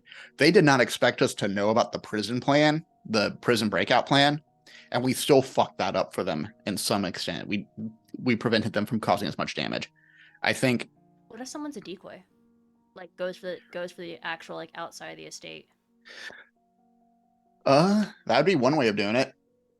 That would make it a deception instead, then, yeah, because the other two are going in the tunnel and the one person's at the door. Mm-hmm. That'd be a good way of doing it, maybe.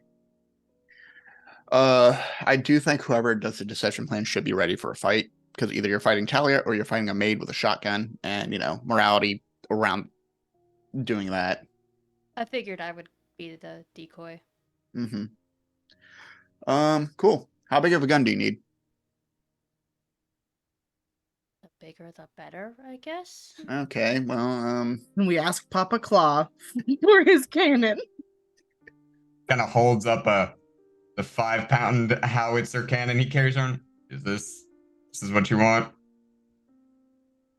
por favor. Oh, he starts putting it back down. Can any of you even carry it? Chip will try. Like I'm sure Chip will try, and like Chip can certainly try. When I say 5-pounder, I mean the cannons are 5 pounds. Just the bullets are 5 pounds each. I mean that's fair, but Papa Claw can carry it. Chip sure is all gonna try. Mm-hmm. All right. He puts it on the ground. Who wants to try to lift Mjolnir? Chip will. Crow's just not even trying. Chip will. You know what? Tristero's been working out a little bit. Tristero will put a small effort in just to see. It's all that I got the Chip. Yeah, I got 2 in skirmish, 1 in wreck. I think that's enough, Yeah. These aren't rolls that you have to make. This is just relative to like your character and your stats. So, Chip, you're definitely able to pick it up. Like you hoist it up, you're able to move it, carry it around. The problem is that you feel that carrying this thing around is going to slow you down. It's not practical. It's not practical, especially for the way that Chip fights, is the thing. Because Chip, correct me if I'm wrong, is very hand-to-hand.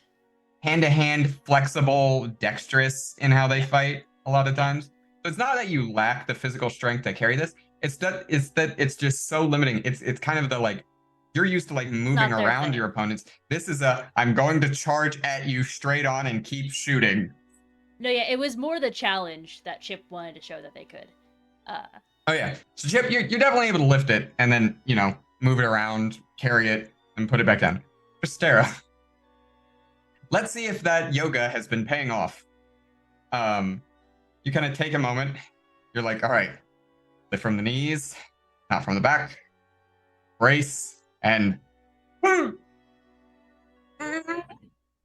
you manage to pull it about 4 inches off the ground. You get it off the ground. And that's about it. You're like, hey, I don't know.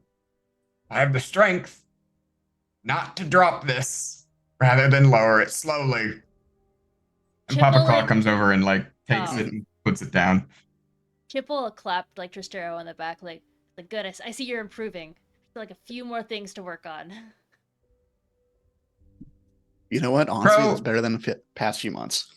Exactly. Bro, you get tired looking at Tristero lift it. Oh, yeah.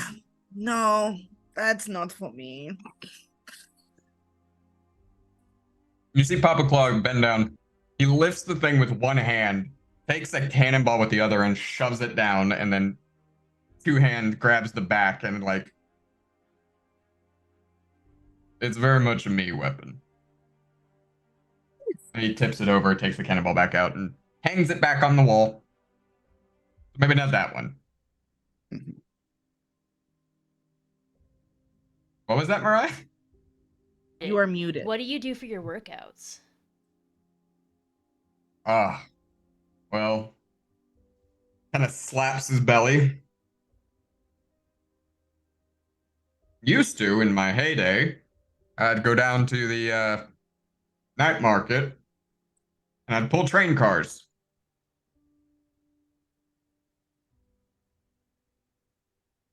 That's one way to get stronger. And then I'd go home. And I'd eat till I was full. And then I'd do it again the next day. These days, I'm not as spry as I used to be. He gestures to the missing leg and the fact that he's getting older. So I don't pull train cars anymore.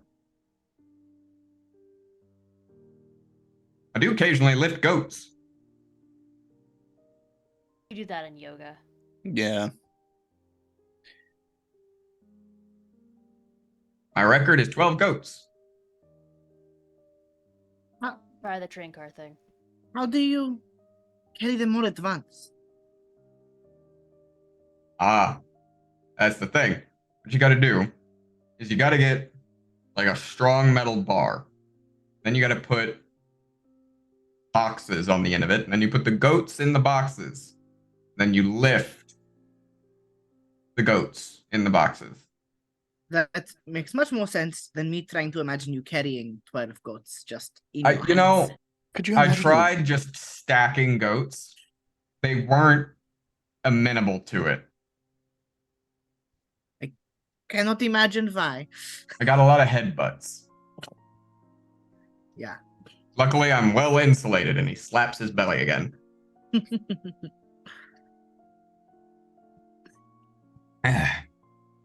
So But perhaps the next biggest gun for you, Chip. But if you are looking to go and cause some mayhem, blow some shit up, I might have something. It's a little more easy to pack. And he pulls out. I don't have a better reference for this. It's the fucking it's the hand grenade launcher from Halo. Cool. Okay, that works. What would that count as load-wise? Like Special a 1 weapon. or 2? Special weapon? Okay. Yeah, it's an unusual weapon. Okay. Okay, cool. This'll work. All right. So he hands that over, along with a bandolier that goes with it. Anyway, have fun storming the castle. All right. Well, Chip, you think you can take Talia? I can distract her. All right. Distraction works. I don't think she would kill me. She might. I don't think so. Why? Okay. Actually, yeah, How no. could you kill a face like this? Fair. And also, yeah, she seemed very intent on not killing us last time we met. Just toying with us.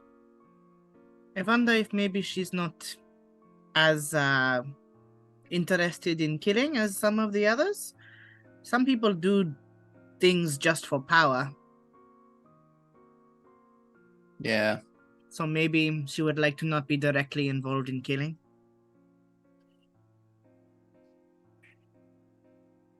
Maybe. I imagine she just likes winning. And if you win, why continue on to kill? Just not necessary. Yeah. And then you can beat the same person multiple times. I am joking, sorry. I know it is hard to tell. All And right. so, perhaps we get ready for the engagement roll. Are we? So this is an assault plan. Point of Deception? Deception? Assaultception? Assaultception. Assception. New quote. So is the point of attack is the tunnel though, right? The underground tunnel that you're hoping to get inside. What I'm trying to understand here is the deception part, like, Chip, are you going to the front door to like distract Talia? Is that what I'm getting here? Yeah. Like, probably not the Okay. front door. Like, that's not Chip's plan, but Chip is just trying to distract, to, like, lure the focus from whatever they're doing inside the tunnels, whatever it may be. Okay. All right. Yeah, that works. All right. So, let's get ready to... I guess, actually, let's get ready to rumble! Literally, for once. Let's roll engagement. So you get 1 die for sheer luck. Is this operation particularly boulder daring? I'd say so. We're about to have a sibling duel while our 2 other members try to sneak inside through a entrance that no one was quite sure existed. I'd call that boulder daring. Is it overly complex or contingent on many factors? Not in my mind, I don't think. Oh wait, that's 2 dice because you got 1 for sheer luck. Does the plan's detail expose a vulnerability of the target? Yes, you have taken advantage of a vulnerability based on past knowledge of Anya and things she has done. Is the target strongest against this approach? I mean, not the tunnel one, but Talia on security, I think I do gotta, like, take 1 away for that. Mm-hmm. Can any of your friends or contacts provide aid or insight for this operation? They technically already have. Are any enemies or rivals interfering with this operation? That's all they're doing. Are there any other elements that I want to consider? No, I think we've hit the highlights. We're gonna go with 2 dice. Let's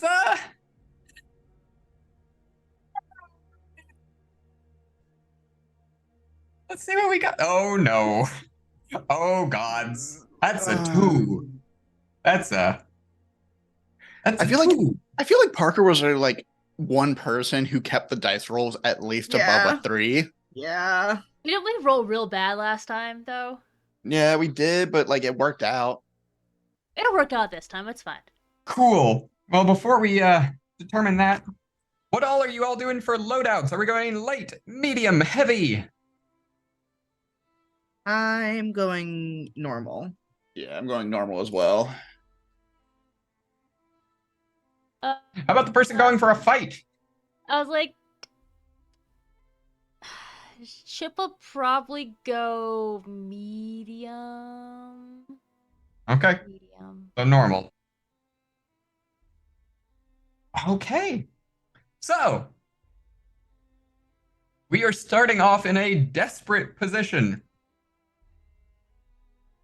So, on the one hand, for our friends over in the park looking for the tunnel entrance, according to the plans that you have, the entrance to the tunnel is got something to do with this gazebo that you're staring at, but you don't know what.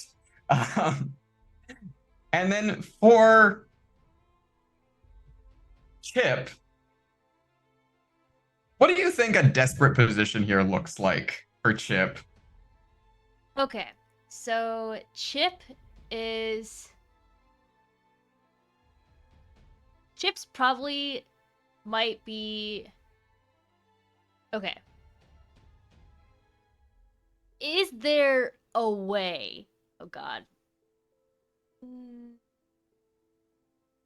Are you Y'all about to say give that Chip Chip any- shows up going, "Fight me, scrub"? Do you all give Chip expectations on how big to make the distraction? Or like limits? Because like Chip could go big. Chip's all about the show. I was gonna say, I feel like the only thing would be don't burn the house down, but Chip wouldn't do that because the aliens built it anyway. Okay, so Chip is like Pink Panther sneaking around, so like not like actually sneaking, but pretend like trying to sneak. And so I imagine that's why is Chip just failing miserably at sneaking. It is not a small person. Okay. All right. So, with that in mind, engagement rolled. Our 2 people on the one hand are staring at a gazebo, trying to figure out how is this potentially an entrance to a secret tunnel. On the other hand, we have someone who is sneaking poorly. Let's start with the person who's sneaking poorly. Yeah, okay. So, question. This is gonna be real bad for the heat roll at the end, but which is why I was asking on limitations. So is there a way to put a slight delay on some of the grenades and the grenade launcher? Sure. You can have delayed. There's delayed timers on a lot of grenades. They're cool. Okay, so Chip is gonna set a bunch of different times and like walk around the perimeter of the house and just like launch it occasionally, to where like the first ones go off like have the longest timers, the last ones go off the shortest timers, so, like they all should go off around the same time. okay. All I would around like the you to house. know this gun you're shooting. It's not quiet. You know that, right? It's kind of a boom as it shoots a grenade out. They're running as they're doing it to do it quickly. Okay. The explosions aren't gonna be quiet either. No. But by about the third shot out of this grenade, there is a not of a grenade going off, but of something impacting and leaving a crater vaguely behind you. Chip shoots at it with the grenade. The grenade launcher? Okay, you turn Pure and shoot at your instinct. sister. Pure instinct. Pure instinct. Would you say that this is a skirmish? A wreck? Skirmish? Okay. Make me a Like the skirmish roll. intentions fighting? Make me a skirmish roll at But yeah, desperate. Devil's Bargain. Yeah, the devil's bargain I have for you is that you like in doing this in the desperation and motion, you fumble with the bandolier of grenades that you were messing with, and you like just drop a bunch of them and they roll away, and you've only got like 3 left. That's fine. Chip's done their job. Okay. So it's desperate standard, right? Or limited? It's desperate standard. Okay, yeah. Desperate standard, then the +1. Let's go! That is a 6. Okay. So there's no consequence as you turn and shoot a grenade towards your sister. And as the grenade comes towards you, you're the one who said that you were setting these grenades at different timers. So the grenade, as it goes towards your sister, it kind of hits her in the chest and lands on the ground. Did a solid thunk. Like you heard it go thunk. She kind of looks at it. And then she does like the thing with her foot where she like hacky sack picks it up on the top of her foot and then whips it back at you. Chip shoots another. Just like, okay, you shoot another? Yeah. You shoot the second one, and Chip's running as they're shooting still. Like, Chip's not going to stand where the grenade landed. But it's going to run opposite the direction, so Talia has to run past it. Yeah, as she whips it back at you, you start running and shoot back. Your second grenade impacts with the first grenade, and an explosion goes off in between the two of you. As Talia starts like stepping forward. I told you to stay away. I really wanted to see you again, clearly. Right. And that's why you brought the grenade launcher. I mean, based on your scale thing, it was the only chance I had. It seems like it still didn't work, but maybe something? So you're having this conversation. One of the grenades that you left from behind goes off near the house. And just, I imagine both of them just don't look at it. They just completely ignore it. It's just...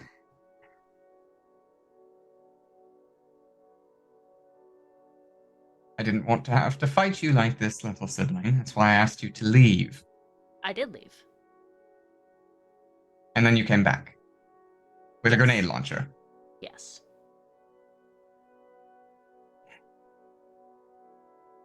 Fine. And she passes a hand over her face, and a bull mask that is adorned in flowers along the outside of it emerges. No holding back, then. It's not my fault if you get hurt. You never cared before. It's always about Let's the see how win. much I care now. And she will launch herself at you.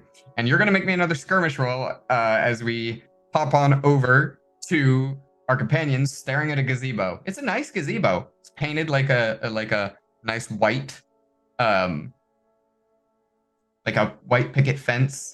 Got a cute little garden tea table, like the iron wrought metal grating with some cute little chairs. Hmm. I would- Okay. Oh, Go ahead. you can go. No, I think you might have a better idea than I do. I'm looking for just like anything that looks like the Dalmore sigil. I would like to, for once ever, use the fact that I do have tinker skills. And I want I want to sort of like examine the like the gazebo and the table and all the things. Sorry, Cole is very excited. That's because that's because our lovely Oh! Chip just rolled their skirmish roll. Yes. And I would like to see if I can like hear or see any signs that something might be mechanical that I can activate. Sure, roll me a tinker roll. You are at desperate Desperate. standard. Do you have a devil's bargain for me?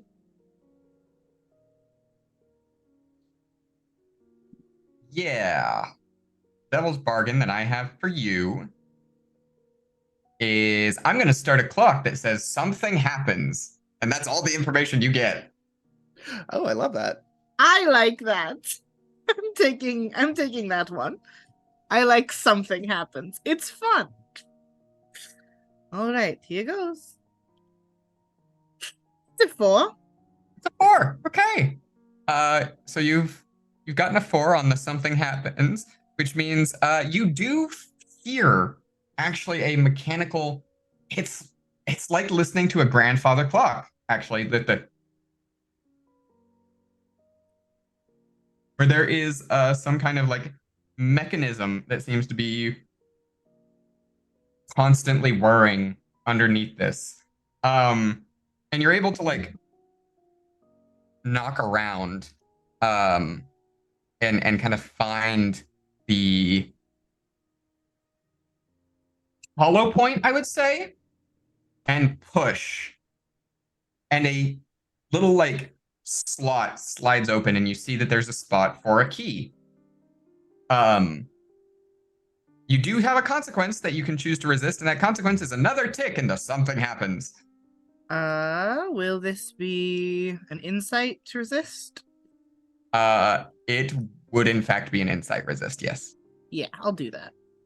All right, so we don't get another tick and something happens, but Don't forget to get another add another dice for Forge in the Fire. Double 6s! I don't have any stress. you lose stress that you don't have. Excellent. Yeah, so you don't have any stress, but you do manage to find this key hole, which I assume you direct Tristero towards. Yeah. What are you doing? Okay. Don't suppose you have a key that fits in here? Was there a key included in my documents I got from Mm-mm. our benefactor? Okay. Nope. This would be a finesse to sleight of hand or finesse something, I think. Yep, it is a finesse to try to shimmy the lock. Granted, you don't have thieves' tools. Well, you do. You can mark off tools. You just don't have access to Asher's skills and fine lockpicking kit. Yeah, I'm fine with that. So, that would be the subterfuge supplies, I believe. Burglary gear, actually. Burglary gear. Yep. So You're correct. I'll go ahead and mark that. And yeah, I will be rolling finesse. I am not that good in Tinker, sadly. Okay. But what's a Devil's Bargain look like for me? Well, I got two options for you to choose from. One is I put another click and something happens, or two, your lockpicks break and you can't use your burglary kit for the rest of this. I would tick the clock again. I'm fine with that. All right. It's a Take another- 6-segment clock. Yeah, I went to go look for it on the Roll20 page. I'm guessing Desperate Limited. Desperate Limited, yeah. Okay. So you can push it to Desperate Standard with that Devil's Bargain. Yeah, I'll take that dice to do that, to push it to Desperate Standard. And then, Crow, do you have a way to help me out here? I don't. Well, I suppose I could try and help you if it's like if there is something arcane behind the lock, which many locks in Duskfall have. You can take a stress to help. Yeah, Just help. I can do that. Yeah. Yeah. Just in case. Let's see if I get lucky. No. No, in fact, you get a 2. You go to do the lock, and then you I can't get them. I'm going to kill everyone in the world. How the fuck does Asher do this?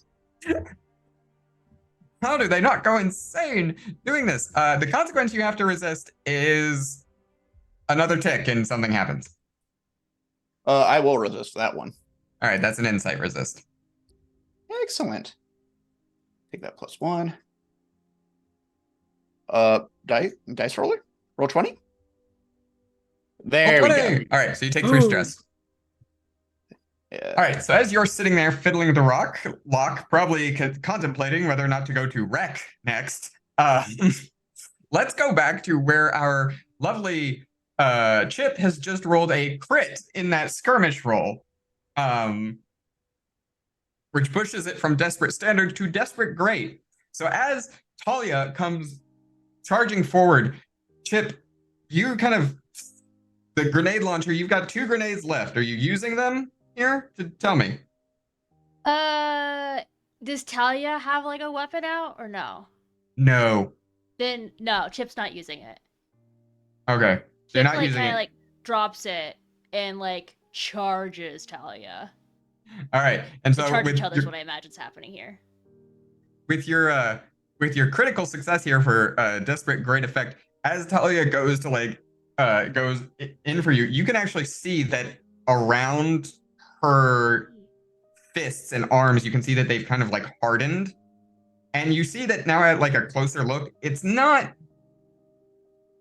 like scales so much as it's just kind of hardened and solidified, like what's his nuts red hair in My Hero Academia.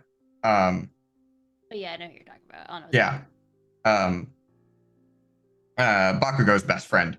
I know who you're talking about. I just don't remember his name. Yeah, it's very similar to that. But as you also see that the muscles kind of behind that, you can see them almost flexing spontaneously and sporadically, like they're fucking jumping in her arm. So you don't let yourself get hit by that punch. You kind of duck around it and grab her arm and flip her. And I imagine that they're using a weakness that they remembered from when they were younger. Yeah, and that's that Talia is bullheaded. She keeps going and going and going and charging forward, but she doesn't stop. She's incredibly stubborn, but that does mean that if you do this kind of grab, and if you can dodge her move and grab her, you can get a good first strike on her by doing what you just did. Grab her arm, grab her shoulder, fucking flip her and use her momentum to send her just reeling. You have done a good job of throwing Talia into a building. She will recover quickly, but you're doing a great job of keeping her distracted. Back to our friends at the gazebo. How are we opening this gazebo? I'm very close to destroying something, so Crow, if you have a more subtle way of doing this. Well, I can try something else. I want to. I don't like. More of an above the table question. There is ghost field for everywhere. Yes. So like, There's if I were to always a use ghost field somewhere. So if I were to use World Walker, I would be able to find something here. Yeah. Almost certainly. Okay. I would like to try and see if I can sort of bypass the physical door and lock and key by instead shifting it to the ghost field door. Okay. So I'm going to push myself to do that. Mhm. Yeah, go ahead and I can roll help me you a out with that toon as well roll. if you'd like. If you want an extra die to make sure. Okay. I will take that. Desperate. That'll be Standard. one of my foresight. Cool. And I'll take the bonus die. And that gives me 4. So let's see how this goes. 6! That is a 6. All right. So you kind of like have to push your way through real hard for a second, calling on every bit of magical ghost field energy you have. Yeah, I don't then- think Tristero's ever watched Crow do this. Sorry, I just realized because Yeah. Crow did all this shit in the stag. Mm-hmm. And as the kind of power ripples out of you and over the gazebo, Tristero, you're kind of like looking around. It's like being at the center of a fog machine almost, but in the ghost field. There is presence here. There is power here. There is no longer a floor here as the both of you fall through into the tunnel. And you both fall about 10 feet straight down. Enough time to catch yourselves and roll so you don't end up getting hurt or anything. But you do hit the this solid concrete tunnel. And as you like, as that like kind of gives way, Crow, your like connection like breaks and like the gazebo is once again kind of solid above you. And you realize you like stand up. You realize that you're in about a 7-foot tall tunnel. So it's not very tall. Not very wide either. Wide enough probably that 2 people could stand abreast a little uncomfortably. But it is surprisingly lit. It is got low. You know how you can like in college when you would get like fairy lights and put them around the edge of your. Yeah, it's kind of like that, except they're Duskval oil lanterns.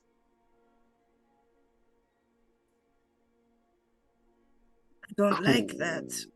That definitely means someone's down here.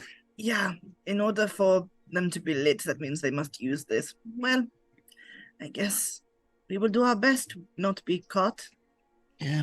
On the bright side, at least they're not Sparkcraft. Sparkcraft go for a while. This at least lets us know how recently someone has been by. Yeah.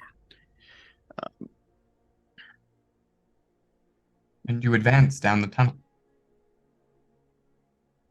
Advancing down the tunnel, back in the yard behind the house, Talia has stood up from the building, brushed some of the concrete off of herself. Was it a nice building? Like one with good architecture? Nah, it's kind of like a pretty standard. Okay. Cool. Nothing too special. You kind of got like generic office building number 5. Got it. Cool. She kind of brushes the concrete off herself. Well, someone's picked up some new tricks. You're not the only one. Fair. What are you doing? Are you asking me as the storyteller or Talia to Chip? I'm asking you as the storyteller here because okay. Are you doing like, are we going in for another skirmish? Are we trying to so like Chip is gonna be like, that's not the only trick I've learned. you're not the only one with special abilities, and like do like lightning fists and go for her again. Okay. So are we feeling skirmish, wreck, or attune on this? I think well, to get any effect of electricity, I imagine I have to be attuned, right? So if I want to have that be an impact, or could I have that be an impact with skirmish since it's meant to be It's like both physical and like supernatural? it's kind of the I do sense have of Ghost Fighter. If that makes a yeah, difference. you do have Ghost Fighter. It's kind of a sense of what more you want to impact here. Do you want to impact her more metaphysically, in which case you'd probably want to lean into attune? Do you want to impact her more physically, in which case you'd probably want to lean into like wreck if you're trying to do actual damage? Or are you trying to just keep her engaged on her toes, in which case you'd lean into skirmish? I think metaphysical right now because I feel like Chip's very much in the I must prove myself to her state of mind, and like must like is being very showy about it because like Chip's also the performer. Sure. Absolutely. All right. And give me an attune roll. Cool. Do I get a bargain? Yeah. Um, yeah, your devil's bargain here is that you're going like full lightning fist here, but you are basically throwing a haymaker that will leave you open a little bit. So your devil's bargain is any consequence that you might have to resist is bumped up a level. Chip will do it. They're going for it. Do you All want right. an aid from foresight as well? Sure. All right. So get a bonus die. Yep. Two I imagine bonus this die. is Tristero bringing Chip back over to Echo and be like, teach them how to throw lightning better. Echo to Chip. Okay, so desperate standard 2 dice. I got devil's Desperate standard 2 bonus dice. You can change that like effect from standard to great if you wanted to drop one of those dice, but yeah. Let's do that. Desperate. Great. 1. it's a 4. Okay. So successful, but with a consequence.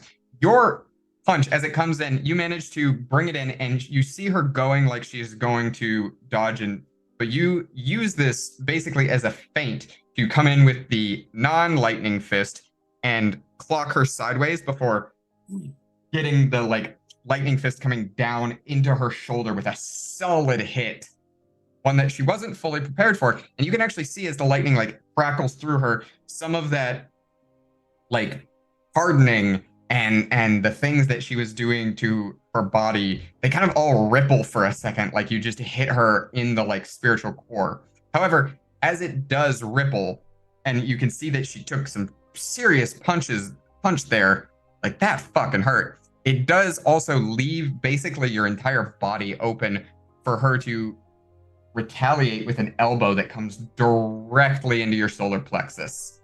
And you can see that the strength behind her elbow and her arm and everything, as it goes in, you have to resist level 3 harm, shattered rib cage. Cool. Well, yeah, I'm obviously doing that. So Prowess that would resist. be prowess. And then I get the +1 from the ability, right? You get a +1 die here. Note that resisting it, just on base resisting it, is going to take it down to level 2 harm. If you want to take it further, you're either going to have to roll a crit, which will take it further, or you can use armor, things like that. Can I decide to use armor after the fact? Yes. Like, okay. Yeah. I was going to say, can I also expend my special armor to protect a teammate via flashback as well? You may. Okay. If it comes to that, sure. Yeah.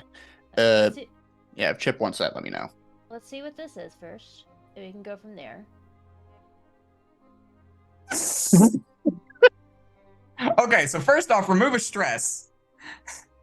You get to go down a stress. Second, with a crit, you take it from level 3 harm all the way down to level 1 harm, from shattered rib cage to broken rib. 1 rib.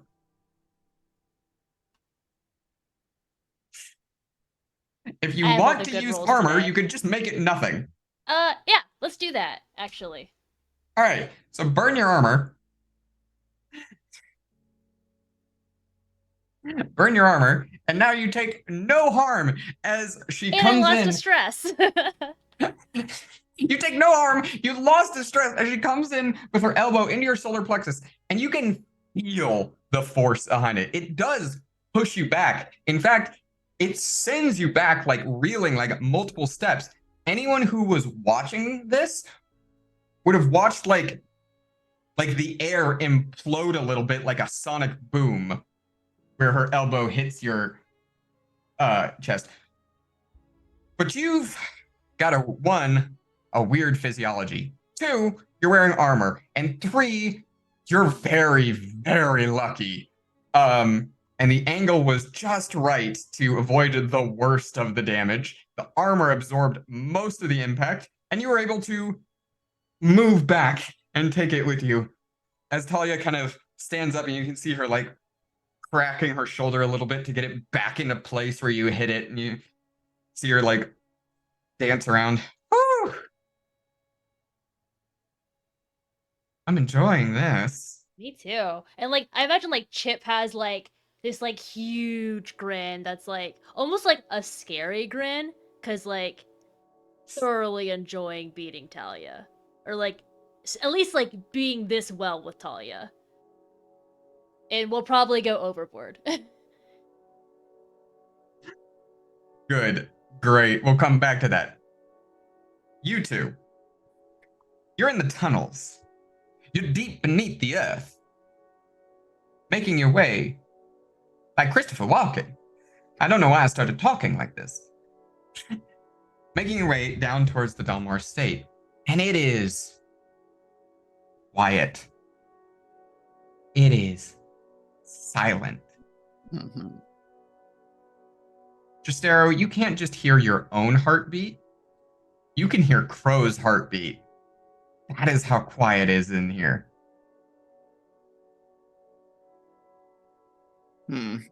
Which is why it's also very, very loud when you step forward and hear a click as your foot goes down.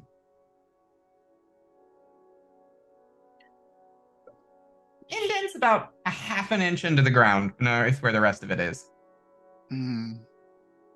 And that is where you're currently standing, because I imagine Tristera would not move. No. I need a brick. A brick? Something to put the weight back on. Okay.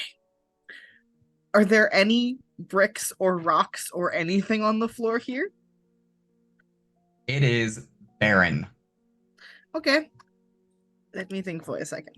I have to go look at what I'm allowed to have in my bag. Mm-hmm.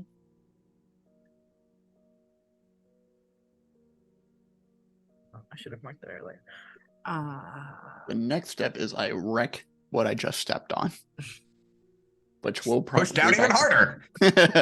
Hilariously, I don't think I have anything heavy that I can bring with me. Yeah, no, same. No. Yeah. Would you like to try something else then? Yeah. So you can't.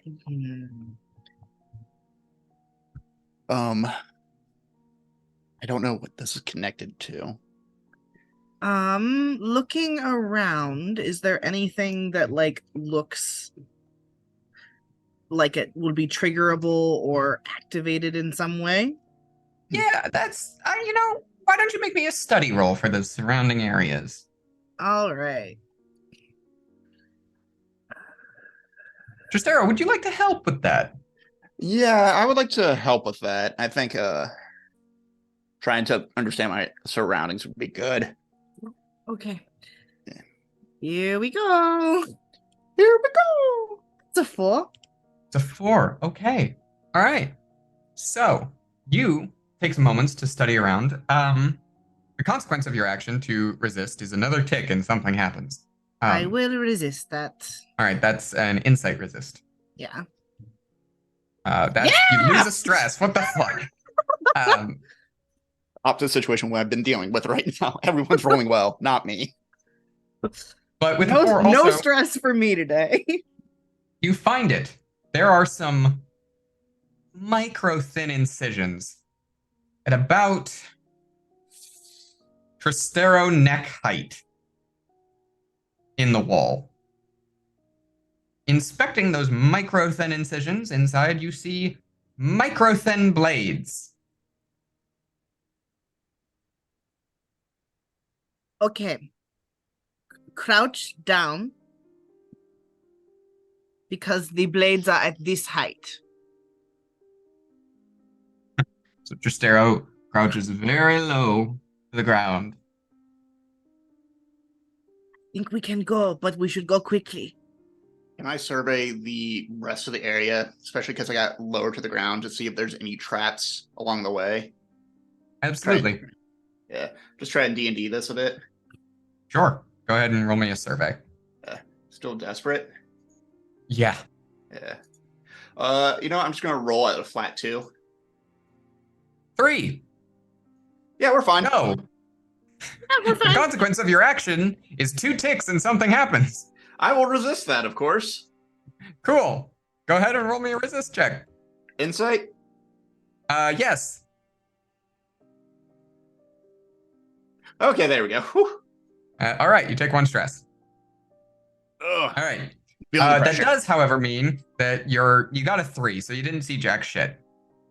Which is why I need both of you to now roll essentially prowess resists as Tristero's foot comes off and the garrote wire that was at the lower level tries to take your knees out. Excellent. Fun. That's less than what I wanted. All right, so Crow, go ahead and lose a stress. And Tristero gain 2 stress. Yeah.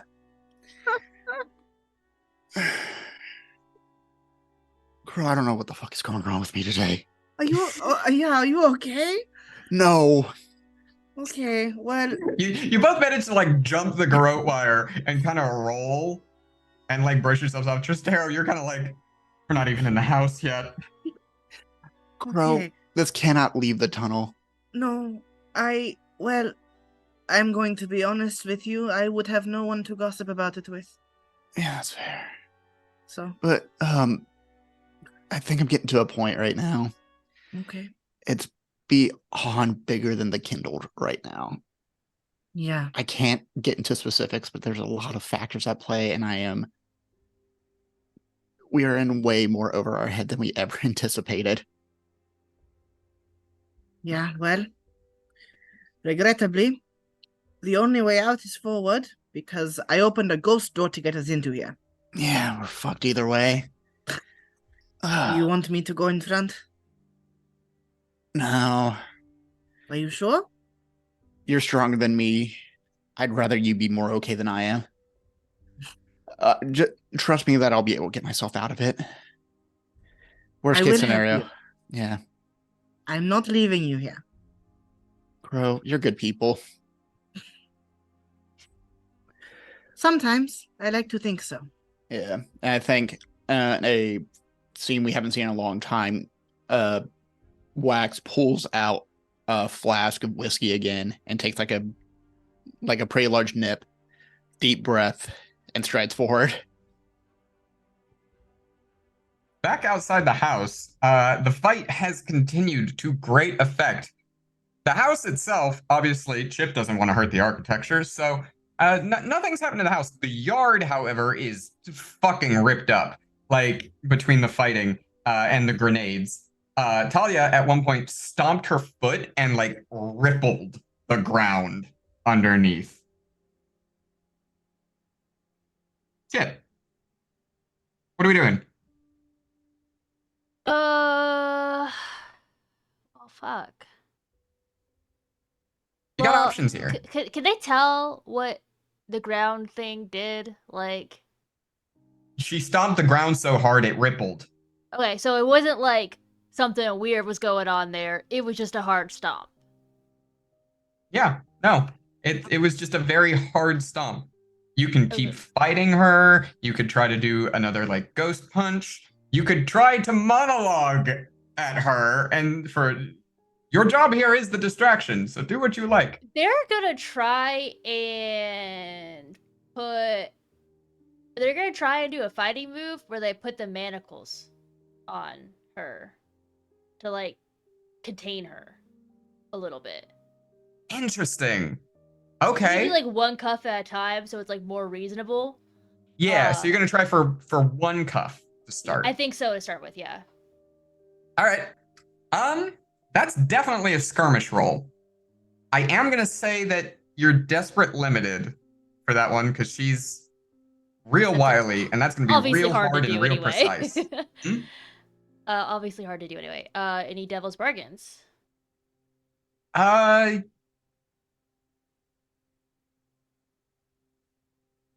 Yes, I have two devil's bargains. One, the first is that I put another click and something happens.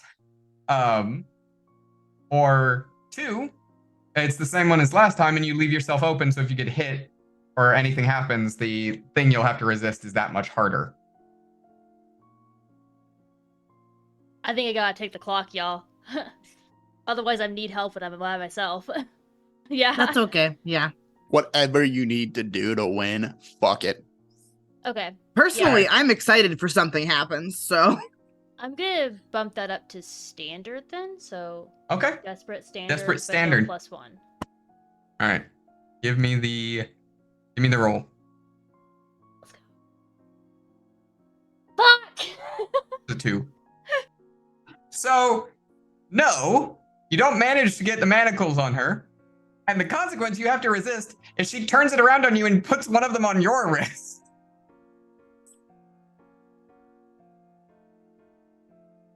I think it'd be real fucking funny to chain them to each other. So I might let this happen. You gonna let it happen? I think so. All right, you now have a handcuff dangling off your left arm. You're in a risky position now. I mean, you're already in a desperate position, but now you're in a really risky position. Yeah, it's good for all this XP though. It's okay. It's not like Chip's not used to being handcuffed. Just maybe not this scenario. Not with Talia. Not with Talia, though. No, that's... no. All right. So, back underneath the ground, y'all hear a... You're gonna have to pause, and we're like, was that something we did? No, the ground was just shaking. I wonder what caused that. As you are progressing forward, you find yourselves, for lack of a better word, at a dead end. Not a pure dead end, mind you. It's shaped differently. It's slightly wider here. It's almost a room. It's like a closet. It's about the size of that closet you got shoved in all the way back, bro. But it does appear to be the end of the line of this tunnel. Nothing in particular stands out here to you.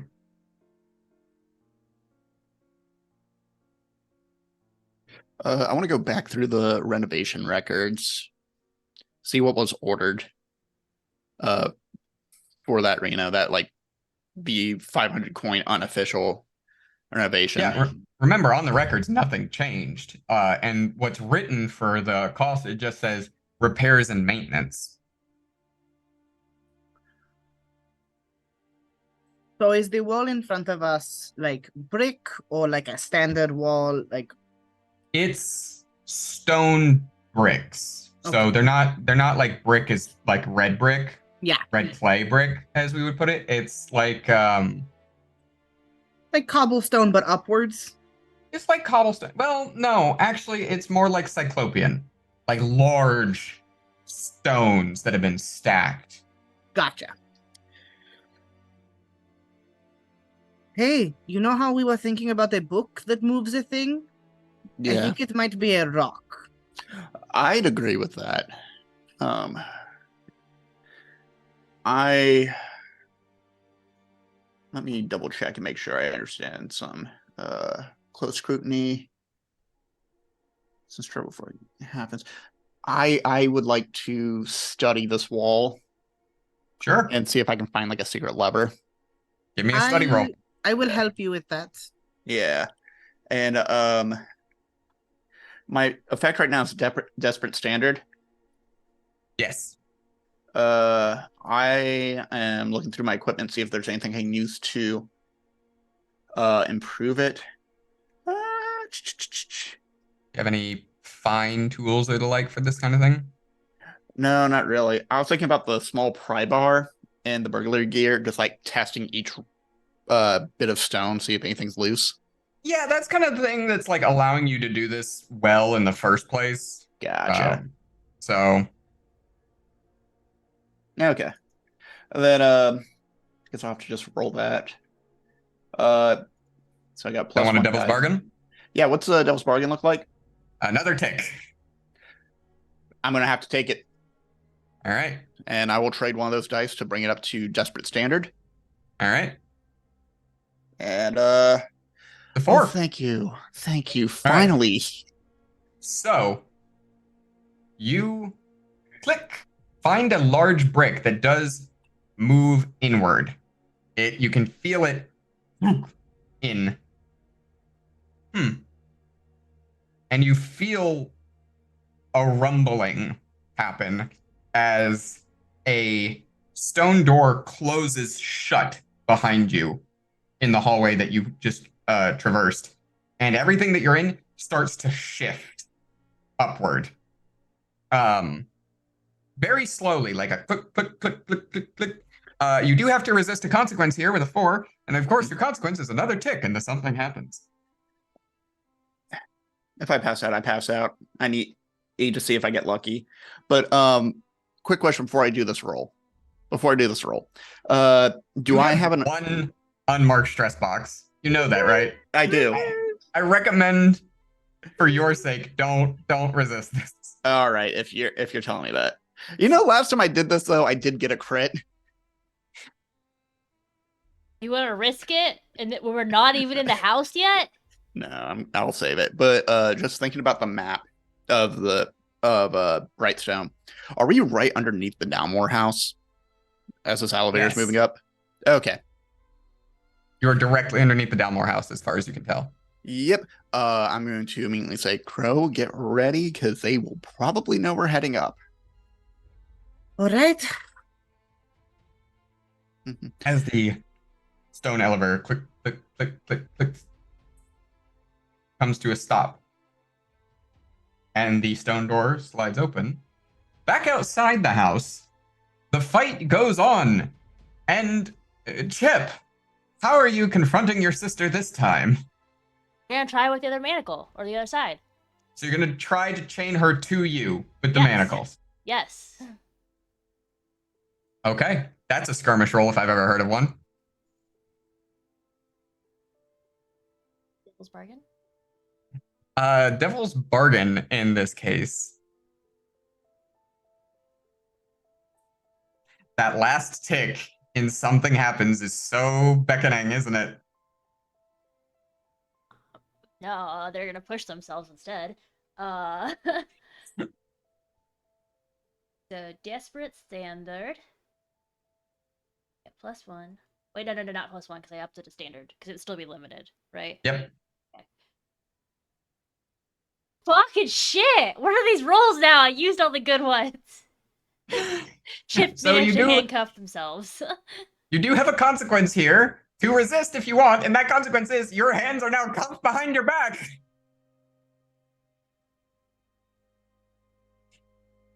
It's a prowess resist if you would like to resist it.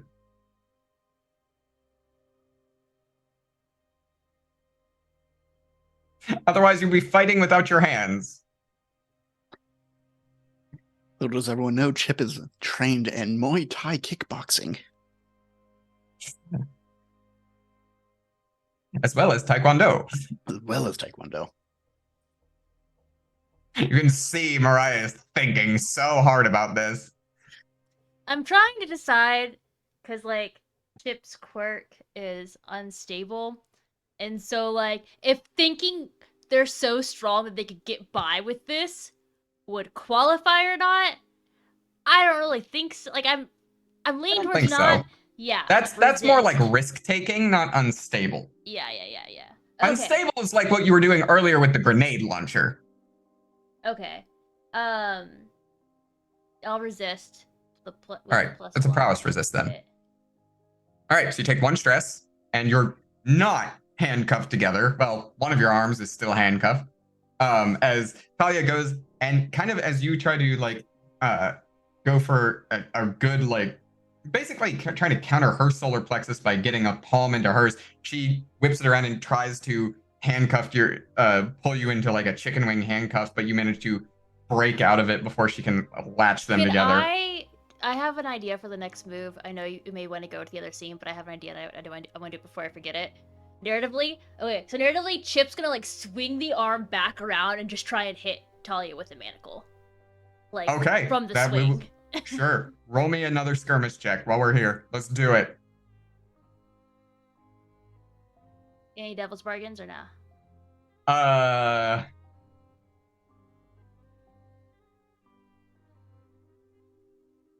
Something happens.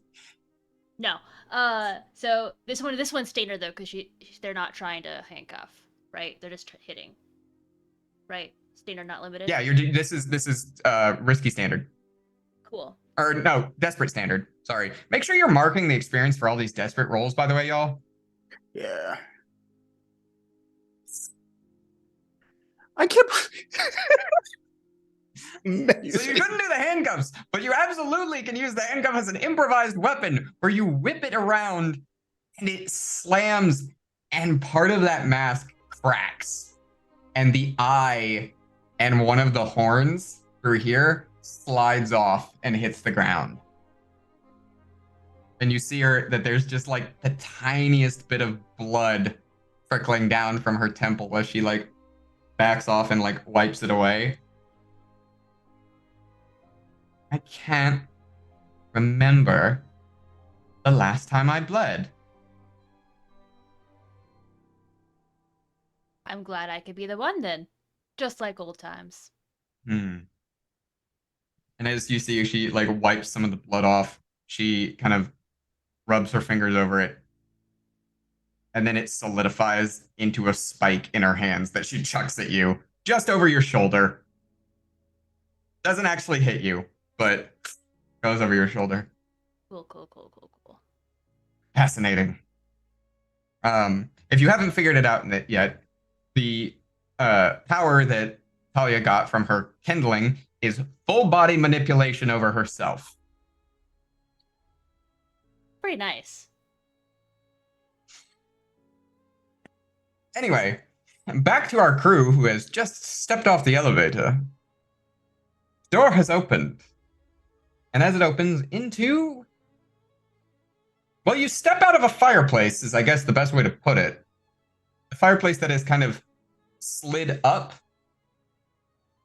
And stepping out into an office. It's an office. It's someone's office. That's where you are. It's largely untouched, it looks like. Doesn't look like it's actually been used in a long time. There is a thin layer of dust over the desk and the chair and the bookshelves. The floor looks clean, like someone sweeps regularly. And like the thin layer of dust is like thin enough that you're like, okay, this doesn't get regular use, but someone's cleaning it. It's like there's a maid. Yeah. But yeah, you are in a study. What would you like to do? I want to open the drawers of the desk to see if there's any paperwork that says whose desk this was when it wasn't yours. Yeah, that's pretty easy to figure out. This was Lord Dalmore's desk. Yeah, I'm going to make sure the door is locked and maybe grab a chair and like prop it up against it during You that can time? prop a chair up against it. You can't lock the door because it is unlocked and it does require a key to lock it, it would seem. All right. This is, I guess, Archie's father-in-law's office, Lord Dalmore. Yeah. Can I survey the situation, see if there's any footsteps outside? Or is there a window where I can, like, peek out where Talia, like, where There Talia is and a Chip are window, fighting? and you can peek outside, and you kind of like peek through the curtain a little bit. You can see Talia, and like Talia, you can see the broken mask and a little bit of blood. You can see Chip is just like bruised, fucked up, a manacle on one arm. Fuck, did Chip get a manacle on them? Holy shit, they made Talia bleed. Oh, You well. are actually just in time to see Talia wipe the blood, turn it into a needle, and chuck it. Is Talia's back to me, just out of curiosity? You're facing them like side by side. Okay, that works. It's like But watching a shonen fight. I'm glad they're doing okay. Yeah. Let's scope out this room real quick, and then we have to move quickly. Yes, quickly. You check the desk, I'll check the bookshelves. Yeah. And yeah. Can we do like 2 separate roles? Or I guess a group action might be You better. can do a group survey. Who's Yeah. taking the stress here? I will take the stress because you can't. Yep. All right, give me a group roll. I have no dice in survey, so this will be fun. That's fine, I got 2. Desperate standard. Desperate standard. All I'll right, take a 5. Oh, okay. 1. So you'll take 1 stress. 1 stress. Yep. And Mark that at insight. Yep. Yeah. With a 5, desperate standard. Again, reminding all y'all, mark your experience. You're able to find that 1, there is a lever that is hidden inside the bookcase that as you pull it, it seems to like open and close the fireplace secret entrance that you came in through in the first place. Mm-hmm. Which is great, but doesn't help you now. So you kind of leave that. With a 5, you do also have a consequence, and that consequence is that last tick again, and something happens. Do we both have to resist it, or just one of us? Just one. No, just whoever led it, if you Okay. choose to resist it. Or we can Yeah. have something happen. I'll resist it for this. I'd like to get out of this office before something happens. Yeah. All right, give me insight resist then. Yup. Take 3 stress. Cool. Okay. But you're in this office. You have the plans for the Dalmore estate, is the thing. Now, like those are in your. Since you have the renovation records, you also have like the layout of the Dalmore estate. Tristero, is there any way in particular you want to go? Knowing that obviously the tunnel wasn't on there, so there's probably secrets elsewhere. But Anya's room or Archie's if he had one here. Yeah. What room? What if I were to go out of this office? What room would be closest next? Like, what would the master bedroom. Master bedroom? Let's check the master bedroom next, then. Wouldn't that be her dad's? Maybe, but also the dad's been dead for 20 plus years, I think. That's Mhm. fair. Yeah. Okay. So maybe Archie or Anya took over. Okay. So, making your way into the master bedroom. No rolls are necessary here. It's obvious that at some point, Anya and Archie lived in this bedroom. There is a silvergraph photo in a frame, a black and white photo that shows Archie and Anya on their wedding day. Anya looks gorgeous in her dress, obviously still standing almost a head and a half taller than Archie. Archie looks like a proud little academic man that he is and was, dressed up in his nicest tweed suit. There are no elbows on the patches of this one, Or no patches on the elbows. There's elbows. There's no patches on those elbows, is what I was trying to say. And he's beaming, smiling. He's got big round glasses and just the cutest little bow tie. And Anya is like resplendent next to him. Sorry. Sorry, what? This photo like layers over in my head the 15-year-old Archie who was very excited to go to school. And like with an expression that is very like sorrowful, you watch as Crow reaches out and picks up the frame and like puts it in their bag. Do you take the whole frame or do you just take the photo out of the frame? Is the Just frame the photo. nice? Just the photo. I don't care about the frame. Yeah, the frame is just like a nice... it's nice enough, but it's pretty standard wooden frame. Like, yeah. All right. So you pull the photo out of the frame. As you pull the photo out of the frame, you can see that written on the back is the date, which you already knew when they got married. You've seen the dates before. Is the date that they got married. And a note that is obviously written in Archie's handwriting, a handwriting you've seen 1,000 times over and over again, that says,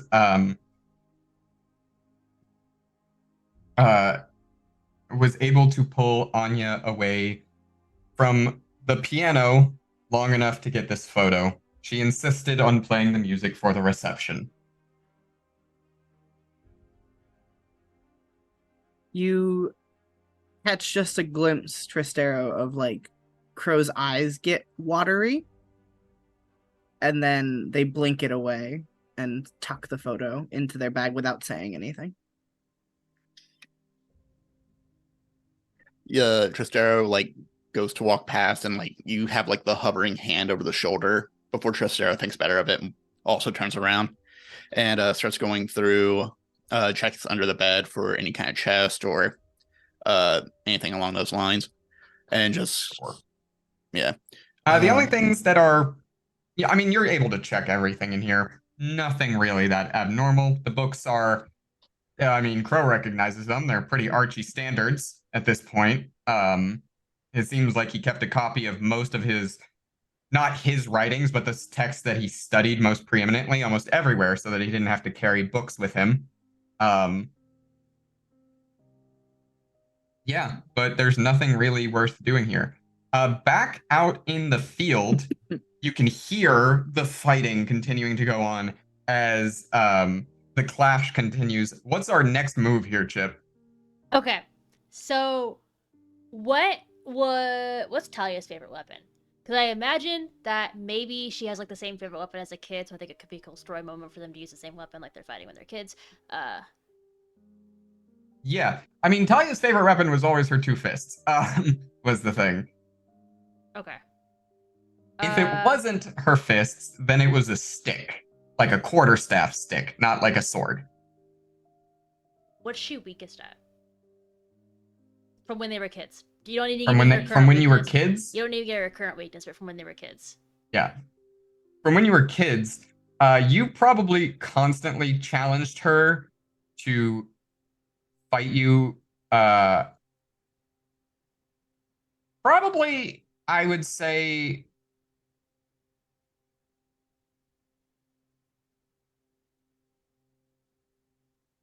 Short swords. Cool. So then Chip's gonna pull out a short sword, which fine hand weapon, maybe a blade or two. Blade or two. Okay. Unless you want it to be a fine blade, then yeah. Nah, it must be a blade or two. They're gonna use that because they've already practiced fighting with hands. Now they gotta do the other stuff too.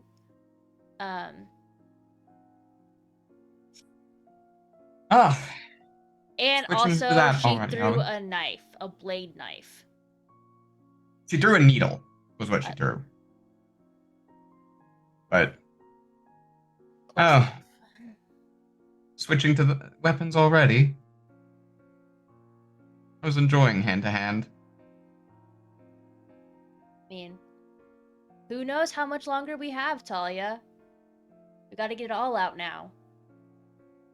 Fair enough. And you see her kind of wipe her brow and pull some blood out as it forms into a short blade. Well then. On guard? Yep. And Chip goes for it. All right. I assume that's another skirmish roll. Yep. Desperate. Bargain. Desperate standard. Bargain. I'm gonna keep pushing that Nope, last slot fuck if that. something happens. Fuck that. Okay. Standard.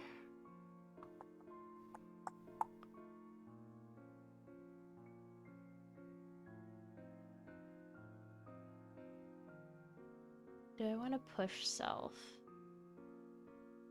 Nah. Okay. I should have done it. That is a lot of threes. It's a lot of threes. I should have done it.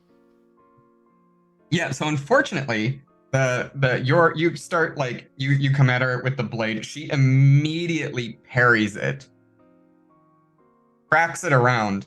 The consequence that you need to resist here is I'm gonna go with dropped weapon, like discarded weapon, like it's out of your hands and flung across the field. Disarmed. Disarmed with that weapon. With I'll that weapon. take that one. I'll take that one. I won't resist it. Okay. The short blade is immediately whipped out of your hand. The blade goes flying and it sticks into the concrete wall that you threw Talia into earlier. Cool. Would you like to try again? Okay, so at this point, Chip is... I'm trying to think of the word for it. I mean, you have a blade or two. Would you just like to pull out another one? No, Jamie, I got a story thing. Oh, okay. So I think at this point, Chip is gonna kind of act like a petulant child who's pouting and who didn't get their way.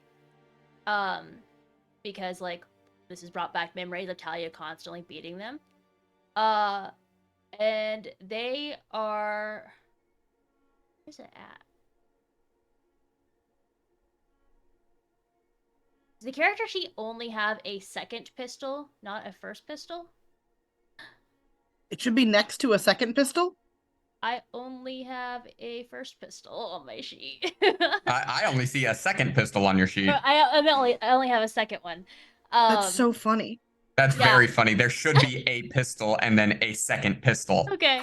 There is a pistol. It's all the way at the bottom for some reason. What? Weird. Okay. So Chip's gonna pull out a pistol and try and shoot Talia. Oh, guns are boring, you hear her say as the shot goes off. Go ahead and roll me. Is this like this isn't a sharpshooter shot, so this is still skirmish. It's like point blank, yeah. Yeah. Okay. Skirmish. Desperate. Let me mark XP.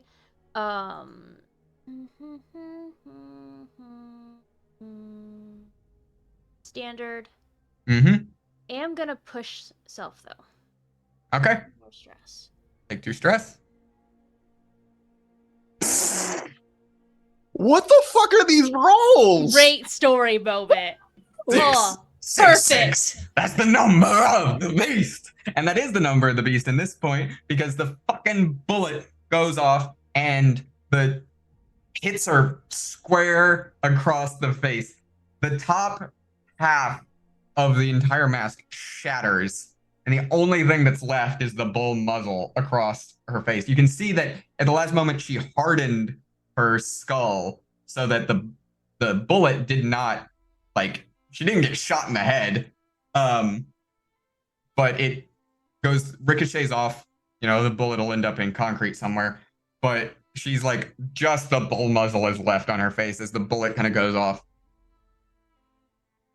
Boring, but efficient.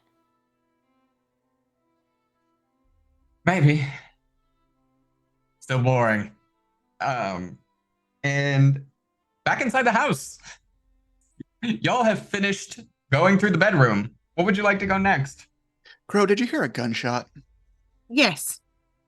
Fuck. Okay. We should hurry the fuck up. Yes. Where to next?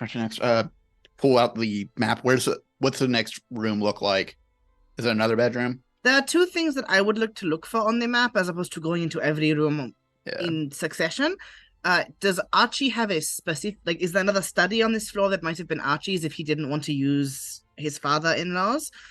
Or is there like a conservatory, a music room, something like that for entertaining people? There is not a study, another study on this floor. There is a conservatory music room. It's a floor down, because by the by, you're on the second floor. No. It is a floor down and kind of off to the side. So if you want to go there, you can absolutely go there. Up to you. Do you want And to answer Cole's question, the next room over is another bedroom. Right. We're running out of time. We should split. Okay. I'm going to go down to the conservatory. I have an idea. Okay. I'll keep checking this floor and then I'll meet you down there. If something happens, yell, please. Something happens. I'm going to hold up a gun and be like, you'll hear this. Okay. So will they, but fuck it That's at that point. Yeah. Okay. I go into the next bedroom. And I'm going downstairs. Okay. So going into the next bedroom, you find... Well, Tristero, you found where the maid has been sleeping. I leave this room and go to the next one. Okay. The next room over is like a mini library. Perfect. So you will be in the mini library. Fro, you go down the stairs, down a hallway, and find yourself in a small music room. The music room is... I mean, it's a music room, so it's actually fairly empty outside of the two instruments because of the acoustics that we're trying to be maintained. It's wooden, very well maintained. There is a grand piano in one side and a harp that has been kind of pushed to a corner. I'm going to go and sit at the piano.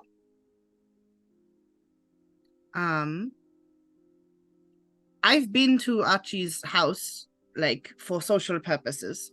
You have. Was there a particular song that Anya liked to play most often? When you visited Archie, you never saw Anya play music.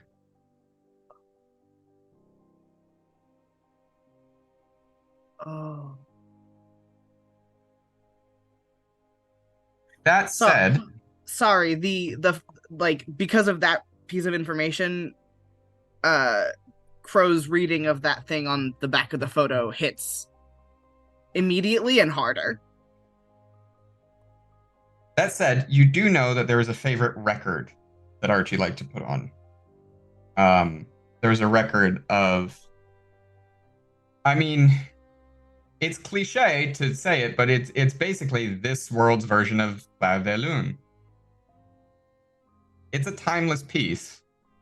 A classic. A lot of people are like, yeah, it's Clair de Lune. It's gorgeous, of course, but everyone's heard it a million times, kind of a thing. Archie didn't care. He played it probably every time there was anyone over. With obviously nowhere near as much skill, I would like to try playing it. Okay. So you're going to try playing it. I'm going to require some kind of roll on that. Yeah, I point. just don't know what it would be. I'm going to think it's either... I'm going to let you think of either study or finesse, but I'm going to go back to Tristero in the library with the lead pipe. Tristero, You're in the library. You were in present time at the orphanage. Yes. So you didn't see the library there. Yeah. Had you seen it, though, you would find that this one is a remarkably faithful recreation to a larger scale in terms of how it has been set up. Mhm. It's a nice little library. You can tell that over the years, the books here have started to degrade from lack of use. The pages have started to swell. No one is reading the books in this library, and so they're not getting any love or care outside of the occasional dusting. It is, for all intents and purposes, abandoned. Which makes finding something that stands out a lot easier. Go ahead and roll me a survey roll. All right. Position and effect. You're still in a desperate position. There's Always. a fight happening literally outside the window. They could come crashing through that at any moment. Excellent. Love that for me. But standard, I'm guessing? Yes. All right. Yeah, I'm just going to roll a flat. I'll take a 5. Okay. So with a 5, you are, in fact, able to find a book that is not a book because it hasn't degraded like the rest of them. It's some kind of a switch. Your consequence to resist here is something happens. I don't want anything to happen yet. Okay. What am I rolling? Insight? It's insight, yeah. Cool. I did just add a dot in Tinker. So now I'm rolling with 4d6. And I crit. Lose the stress. Take that stress off. I told you. I'm glad I waited. This is a shit show. It's great narratively. I don't know what you're talking about. Yeah. There's just like point where Tristero finds a switch and goes, and there's that sigh of relief of, oh my god, finally something fucking easy for once in my life. You pull the book, and the floor underneath you drops open, and you start falling. Why? That's fine. Okay. You find yourself in a workshop, is what happens. You find yourself in probably Archie's old workshop. This one obviously hasn't seen use for a while. Like a long while. And in here, there's a number of things. There are beakers and Erlenmeyer flasks and various things that were used for titration and purification and all sorts of chemistry components. But that is not the only thing that's in here. You also find a potter's wheel, a myriad amounts of clay. You find old texts on the occult, basically, and the ghost field and supernaturals and the tying of mathematics and, the basis of his entire thesis, essentially, of arcane mathematics and occult mathematics. You find a journal. A small black book on a desk. It says The Diary of Archibald Dalmore IV. The fact he fucking leaves us here immediately makes me suspicious that he knew we would do this shit. By the way, I should say that when you fell into the workshop, perfect landing. There was fluff at the bottom. Like, no damage, no trauma. You didn't have to roll or anything. You basically fell into, like, insulation foam that isn't filled with fiberglass. Mm-hmm. It's like falling into a magical fluffy cloud. Yeah. I'm going to take the journal. I'm just going to kind of look around real quick, see if maybe there's some like early tests of like any leftover test chemicals of anything he made in the past. Maybe anything murmur-like, if possible. Looking around, you see anything that would have been in here has long since dried up, is the thing. But this equipment looks not anything like the equipment that was used to make pyro or murmur outside of some of the standards. There's none of the specialty equipment that would lead to either of those breakthroughs. Okay.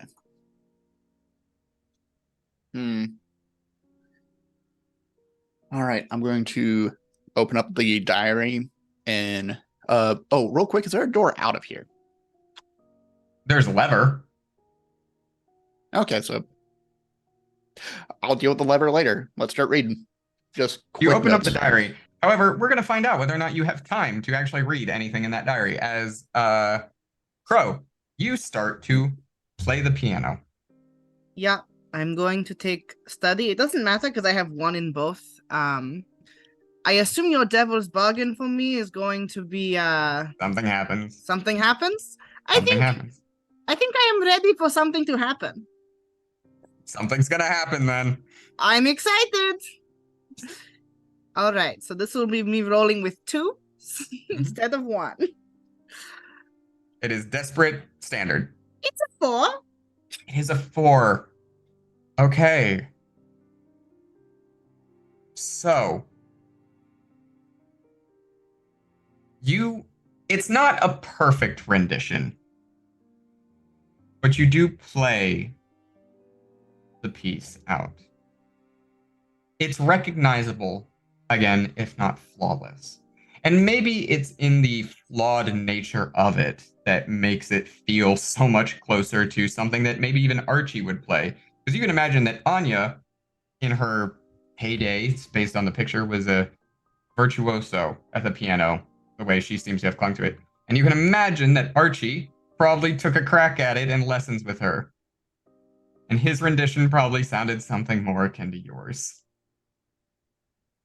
As you play out this piece and come to its conclusion, there's as a door in the floor of the music room slides open and a staircase descending down appears before you. However, before you have time to process that, and Tristero, before you have time to even read a page in Archie's journal, something happens. And the something that happens is that the temperature in the Dalmar state drops suddenly. Ice begins to crest around the walls and come up.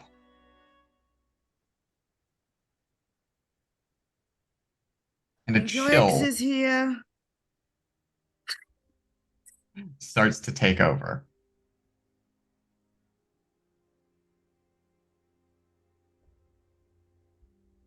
It is all through the house. You can feel it. Tristero, you can feel the ice. Crow, you can feel the ice. Yeah. Chip, you can see ice starting to form on the outside of this house.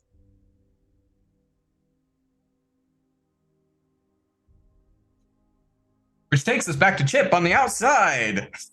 Chip coming around on the outside with the handcuffs and the gun. What are we doing here, Chip?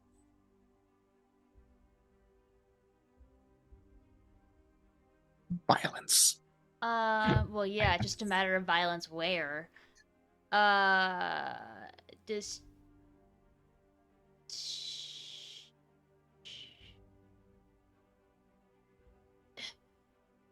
I was gonna ask, like, how aware is Chip of the ice, but that's probably more of a me question than a you question. That's up to you. Is it, It's like, forming. very obvious? Is it very obvious? As, like, It's the only take of just started to everything? form, so not especially. It's kind of like starting to form around the eaves and corner kind of thing, like small crystals that are starting to grow.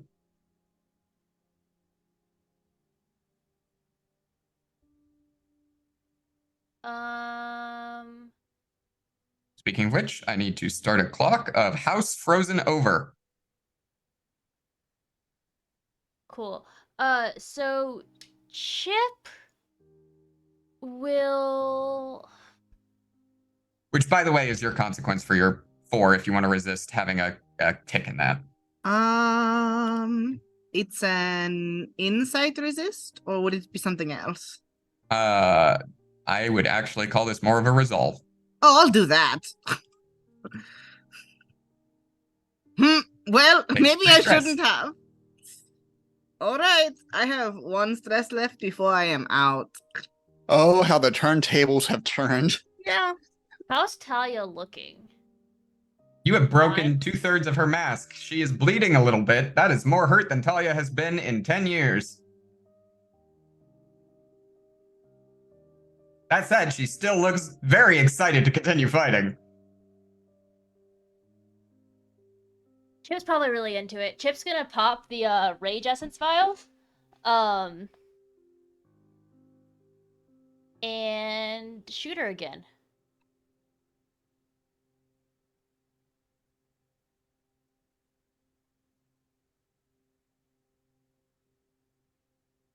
Okay, make me a skirmish roll. Okay.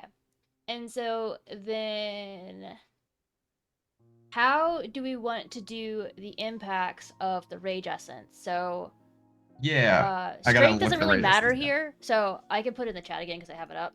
Yes. Please. So typically there's 2 consequences of it that like I didn't face the consequences, sorry, hold on. That like basically can't stop and can't tell friend from foe. Okay.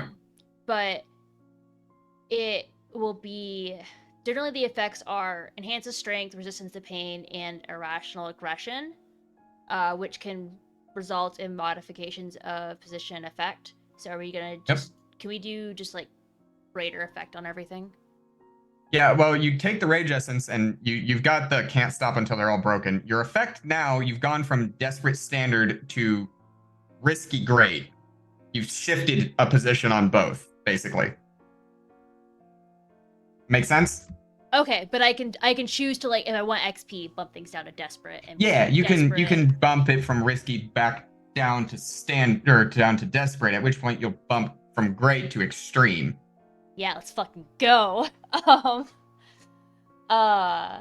because Okay. Chip is like all cards on the table. Like, not only does the vial like make it so like can't stop, won't stop, but also like really this is their chance to beat Talia. So we're gonna change position for effect for desperate, extreme. Okay. Is this and you're bringing up the gun? Yeah. Okay. Only American XP before I forget. Okay. Devil's Bargain be ice or no? Is that The just ice consequence? proceeds. Yeah. Okay. If that's are you taking that Devil's Bargain?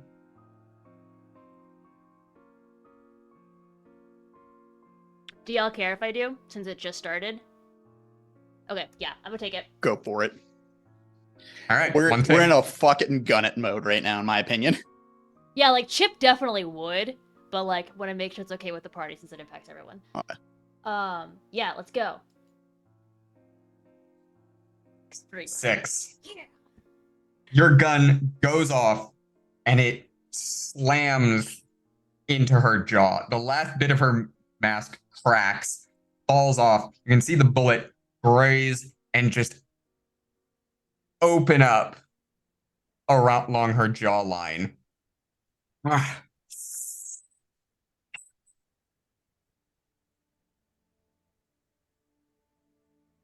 And she charges on you like well, Like a bull. like a bull. How are you responding to that? Because let's be frank, this is you've used all the bullets in this pistol. It's a Yeah, 2-shot at best. Yeah, sure. So I pull out a second pistol. Like I have any more items. Come on, I've used so much.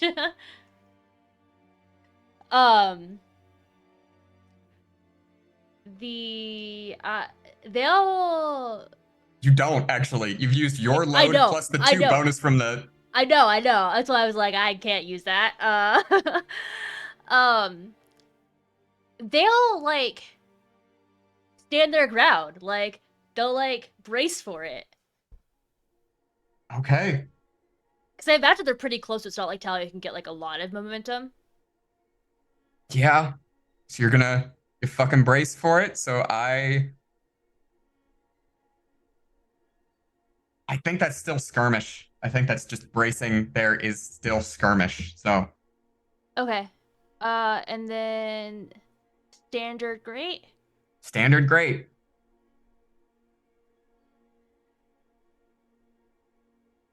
Or controlled, you know what I meant. Yeah. Risky great.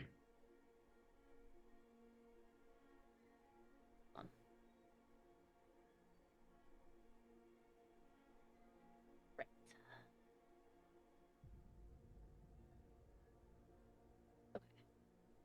3. Okay. Mm. So Talia fucking charges on you. You brace to hold her, and she slams into you and starts just pushing you. It's like you dig your feet in, but she's just like pushing you like you're pushing someone to the edge of the arena, like you're gonna fucking chuck them. And she goes and then goes to slam you against the building, and you need to resist if you choose to resist. Level 2 harm fractured vertebra.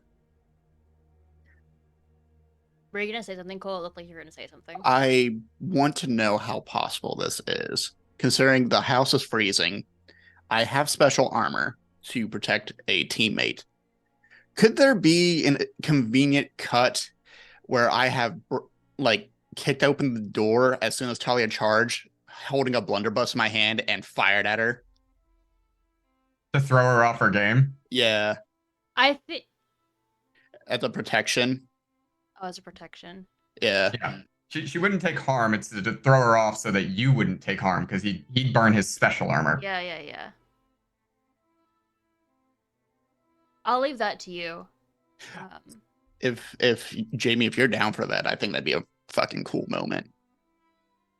Yeah, absolutely. You Tristero Tristero, you kick open the back door, a blunderbuss in your hands, the diary now like shoved into your shirt pocket because it's not a big book. Yeah. As you come with the blunderbuss and blast out. The bird shot at a wide spray does almost no damage to anyone, especially not to Talia at this point.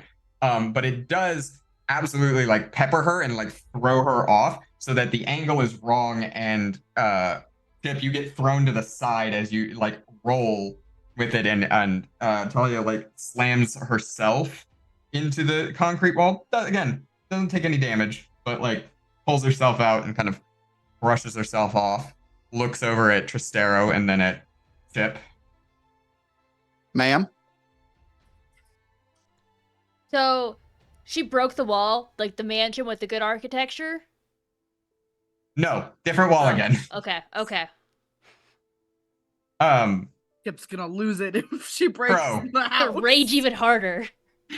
Crow, the building is starting to freeze, but there is a beckoning hole in the ground here. What would you like to do? I know well the consequences of what's happening with the freezing. I know what's coming. And I'm going down the stairs. I'm not surprised. You go down the stairs. It's not a long staircase. And you find yourself in a small stone chamber. A very cold one now, with all that's happening. In that small stone chamber, there is one thing. There is a stone sarcophagus. Stone sarcophagus is pretty plain for the most part. It has only a few things. On the front-facing side, facing the stairs, there is a slot for a key. It is not a large or small key. It is a pretty standard size looking key. It's got a little bit of gilding around the edge, making it stand out from the stone. The other thing you find is resting on the top of the sarcophagus, or sarcophagus isn't the coffin, the tomb, is engraved some simple words and a sigil. The sigil is a harp with a flower blossoming out of it. You don't recognize the flower. Engraved on the coffin, it simply says, Requiescat in pace, Anya Dalmor.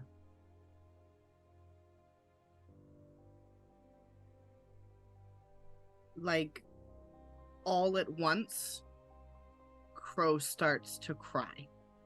And it is the kind of crying where you're not making any noise, but because of how spiritually in tuned Crow is, it's the equivalent of like not the shriek that they did last time that broke the altar, but that same level of emotional intensity, but instead of anger, it's just this mounting, empty sort of sadness that a person who has lost the person they love most in life understands in a way that someone who hasn't experienced that loss can't understand.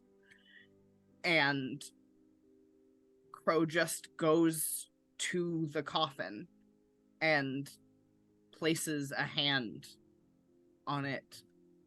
And I would like to see if I can make an attune roll. To what end? I want to see if whatever or whoever, like, if Anya's spirit is still around.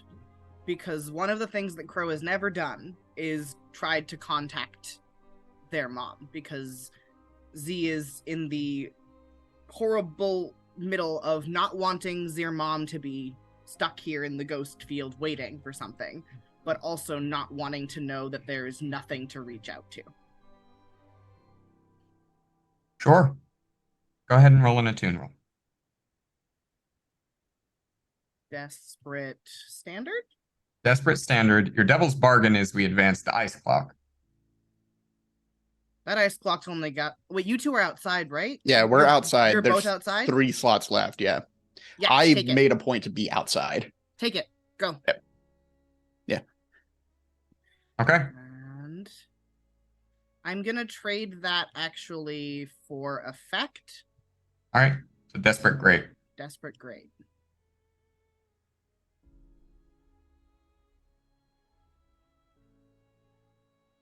The tension in the call is palpable. Nope. Fuck! Oh! Nope. Your tears around your eyes as they fall and the ice proceeds. As they fall from your eyes, they start to freeze and hit the ground. And you know what it takes to make saline freeze? Like,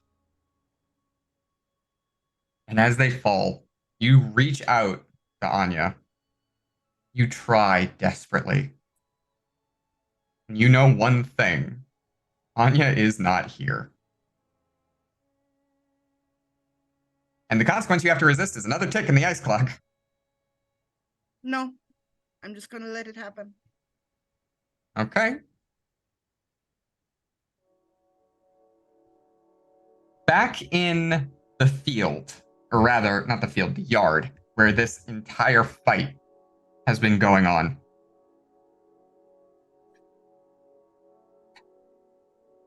As Talia is facing down the two of you, there is something in her pocket that goes off. She reaches in pulls out what looks like a pocket watch and sighs.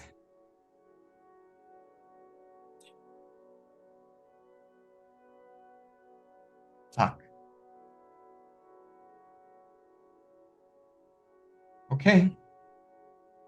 Puts it back in the pocket. You win.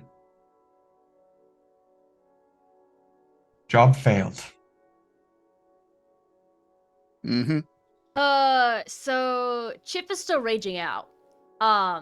So I hate to do this to their sister, but Chip's gonna continue to lunge. Sure. Make me a skirmish roll at... In this case, it would be desperate limited, so risky standard.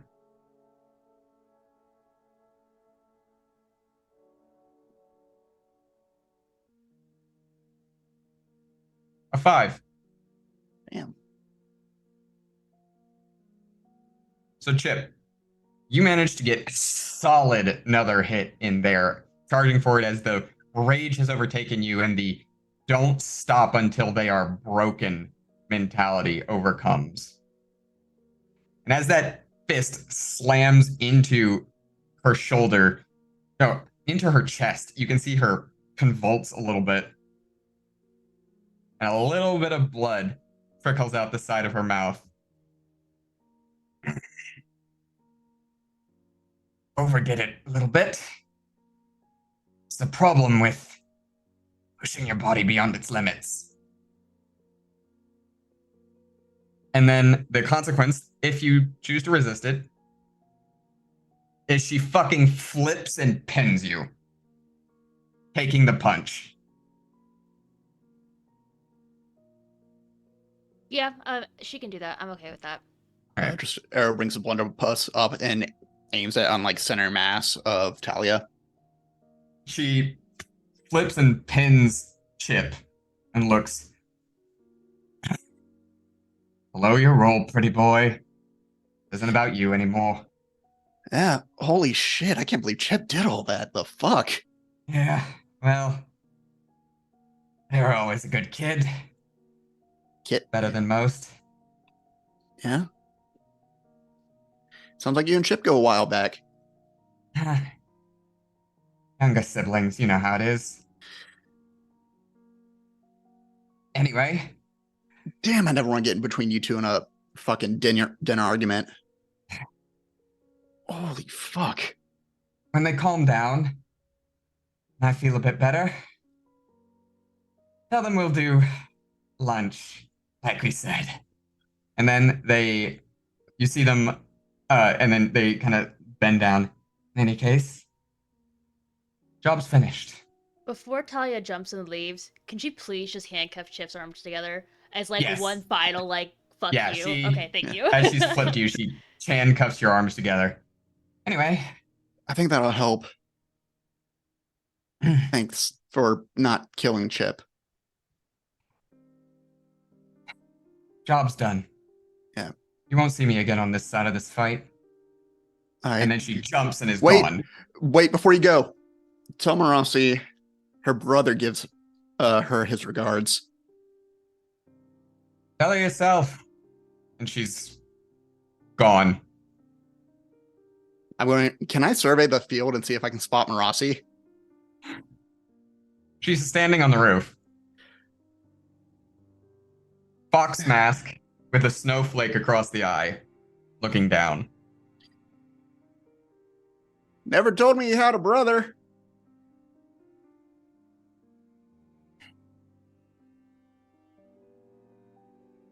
You blink, and she's gone in a blow of snowflakes. Motherfucker. Crow! Yep. You got one chance to get out of this house. Yep. I have my ghost Not key. miss your chance to blow. I have my ghost key. I don't have to use World Walker to use that, yeah? Nope. You do have to make an attune roll. Yep. I'm going to... There's nothing else in this room, right? There's just the coffin Just with the the coffin. keyhole. Okay. I don't have time to stick something in that keyhole and get out of here. I am going to...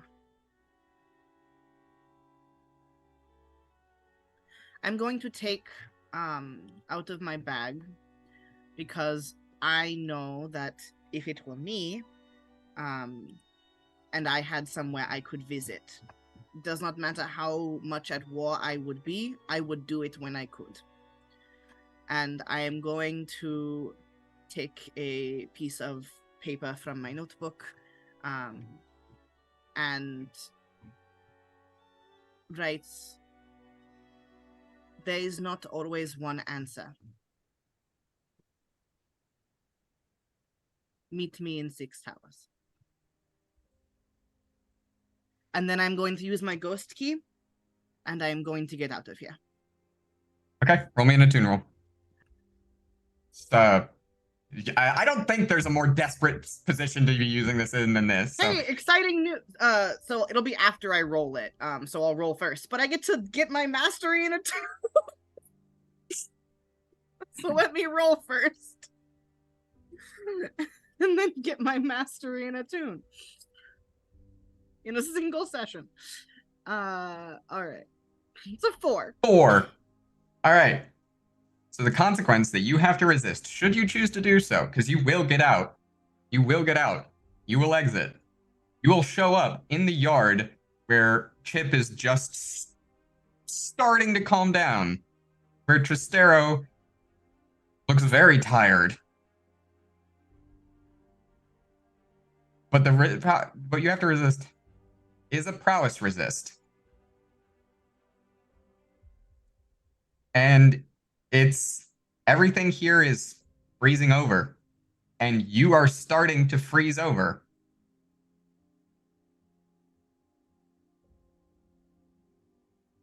You have to resist not leaving behind a hand. Sorry, like a physical hand. Like a physical hand, yes. The hand that you used to write the note because you took the time to stop and write the note. Yep.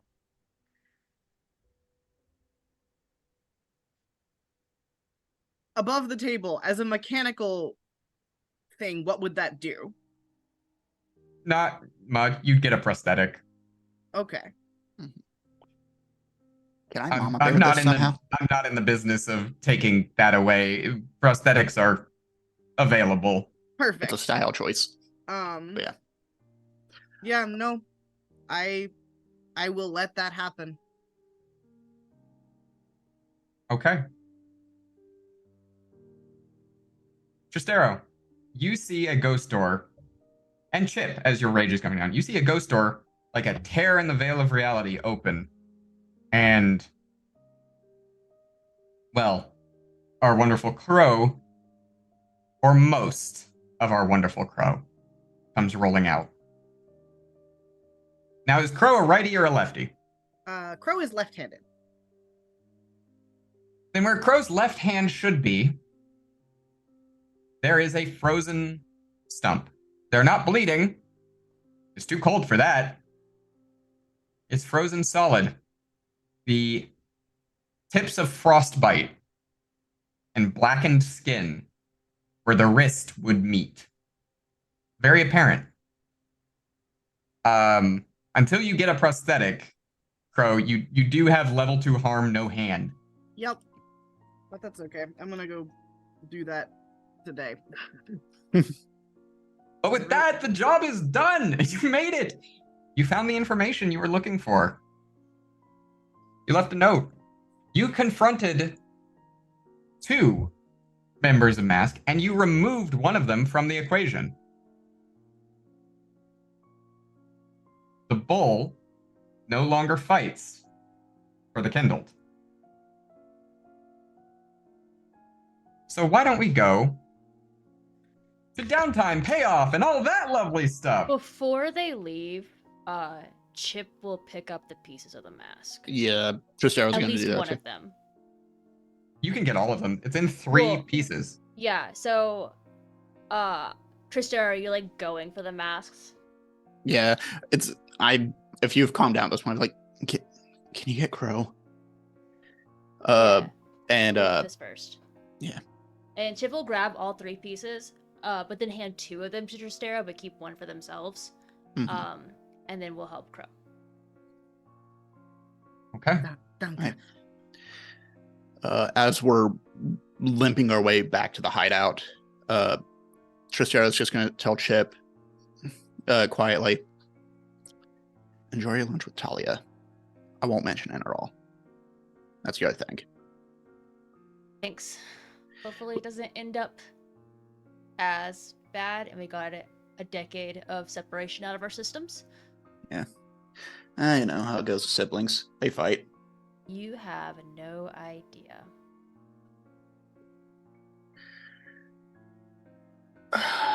This is getting fucking weird. And I think like in the rush of getting out of the house earlier as well, in order to make it in time to help out Chip, Tristero's jacket is torn, and all you can see out of the arm is the eye just staring clearly through the tears, like the almost like torn off part of the sleeve of the arm, just watching. As you walk away, ice encases the Dalmore estate, similar to the Roost in 6 Towers.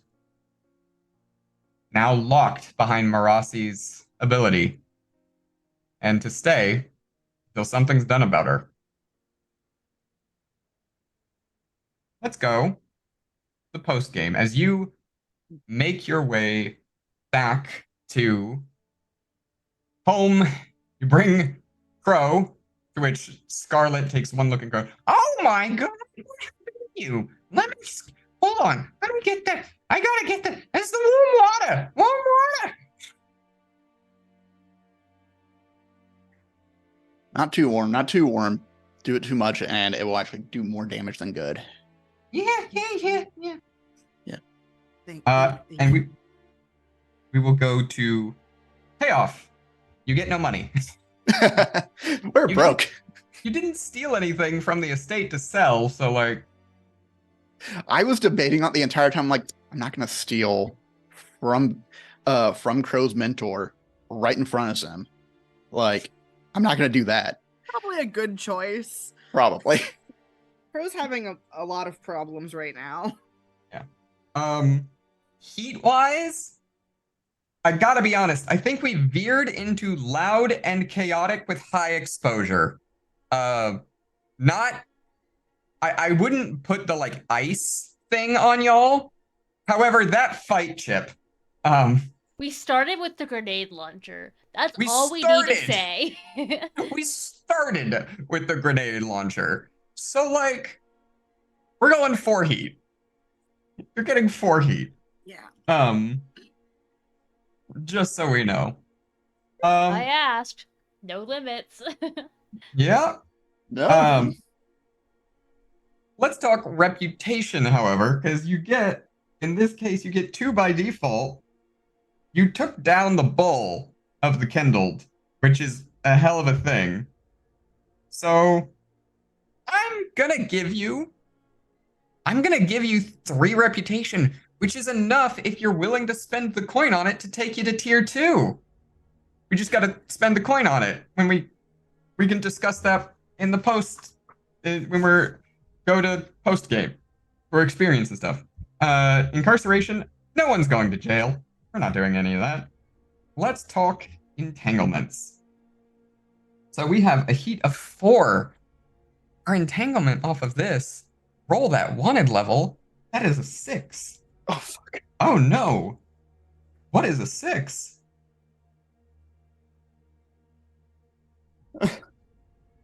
All right. That bad. Enemy's face. I don't like their face. Y'all gotta make a choice. Show of Force, a faction with whom you have a negative status, of which currently is only the Ministry of Preservation, makes a play against you. Give them a claim, or go to war. What's a claim? You have to give up one of your basically claims is like if you go to your crew sheet and you go to that layer thing there where like y'all have the Okay. informants where you're getting like +1 dice to gather information for scores. Yeah. Oh, I don't think we've been using that. We haven't, but I'm down giving that up. Yeah, Yeah, I think because so. we literally haven't used it. We've had enough problems on our plate. You want some informants? There you go. Okay, you're not at war with the Ministry of Preservation Yet. yet. Yes. So vital yet. All right. Cool. Great. Well, in which case, let's go to downtime and start with let's start with Crow, because I'm sure Crow has some very specific downtimes they want to do here. Yeah. First of all, I assume it is like a. Is it going to the doctor? Or is it acquiring an asset to get a prosthetic? It's going to the doctor. Okay. You'll go to the doctor. You'll go see Dr. Abermice. Okay. I come in a little bit.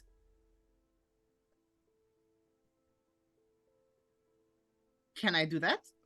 That he is a doctor. He has he's a tinkerer who has the physician flesh tinker, and that's true. He's probably a very well known prosthetics person. Okay. He's also a sparkcraft. Yeah. Then instead, I will go over to the cafe of our friends, to go see Wick. Okay. Echo takes a look at you. How did Never mind. That way. Points at Wick's office workshop. Don't mess with the fox if you want to keep all of your fingers. So I see. And you go to see Wick. Now Wick is in his workshop, tinkering as he usually does. Oh, what is it this time? Echo only sends me when there's issue. Sees your missing hand. All right, well, sit in the chair, please. It's been a while since I've had to break this out. An aesthetic. Right, that's what we start with. Completely forgot that existed. Kind of uses some anesthetic and looks over you, and we're going to roll some. So we're gonna roll some. We're just gonna roll straight fortune on your sheet for recovery using Wick's abilities. Let's roll it up. That's a 5. Would you like to go again? Is this one of the things that I can spend coin to Yes. improve? Then I'll just do that. You'll spend a coin to make it Yeah. all the way up. All right. Yeah. So Wick takes time and effort and a lot of focus.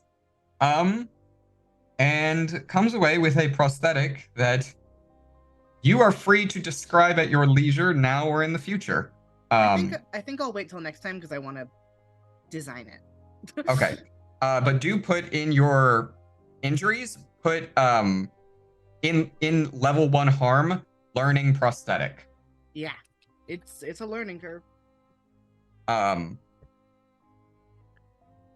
Or also put physical therapy. Either works. Yeah. But yeah, so that's one downtime. What would you like to do with another downtime? We are going to go and see my friends at the Weeping Lady. So you go to the Weeping Lady. Yes, he does, Brandon. To everyone else, Jamie, you have answered a non-existent question. I know. You go to your friends, the Weeping Lady, and you're indulging your vice. Mm-hmm. Go ahead.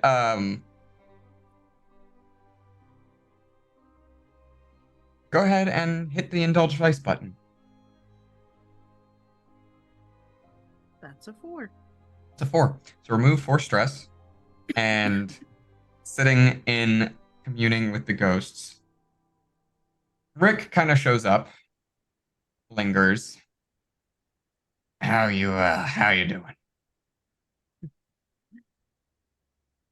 Not great, admittedly, but I don't come here to make you deal with my problems. Sure. Lots of things to think about and have in my head, and not many people to talk about them with, so. Yeah.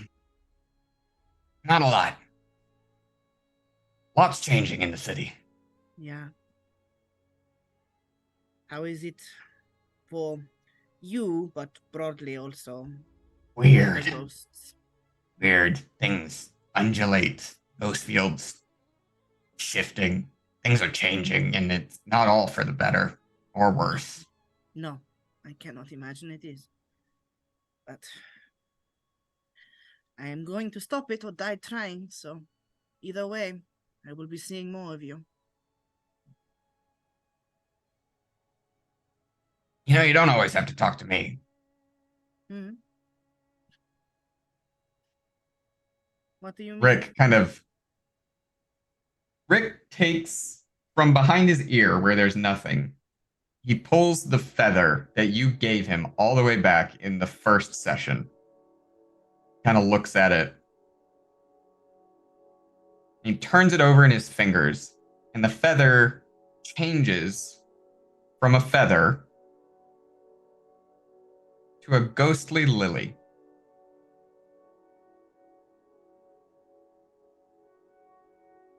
Kind of hands it over. It might be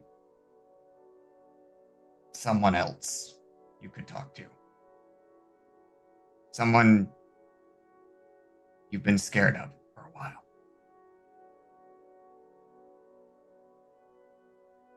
Maybe it's, suppose it's, no time better than now to get over that fear, because who knows how much time there is left, huh? Maybe give it a try next time. Yeah. Thank you. Really. Ah, for what? Just an old inmate. An old hanger-on who refuses to let go and pass on into the light. Because who knows what's on the other side of the light? What if they don't have cigarettes? Well, if you go there and find out that they don't, I will find a way to ship them to you. I certainly know you'd try. Until I see you again, Frick. Until next time. And that is your indulge vice. I have filled the rest. I used my 2 analyst points again to fill up the arcane artifice boy. So I now have that. Yes. So you also finish up in between getting a new hand and talking things out with Rick. You find time to call in on the Dimmer sisters and finish up the last of your training. And with that, the Dimmer sisters, smiling broadly, and their voice again still echoing as 111, hand you slide across a set of golden alloy tools. You're quite ready. When the time comes, take the pieces of the demons you find. Mold them into what they would be. And go ahead and click the Strange Methods ability in your... Woo! Thank you. Can I get rid of a clock? Well, you can. You click the lock down here, and then you click that, and it's gone. Thank you. Yeah, like that. Yeah.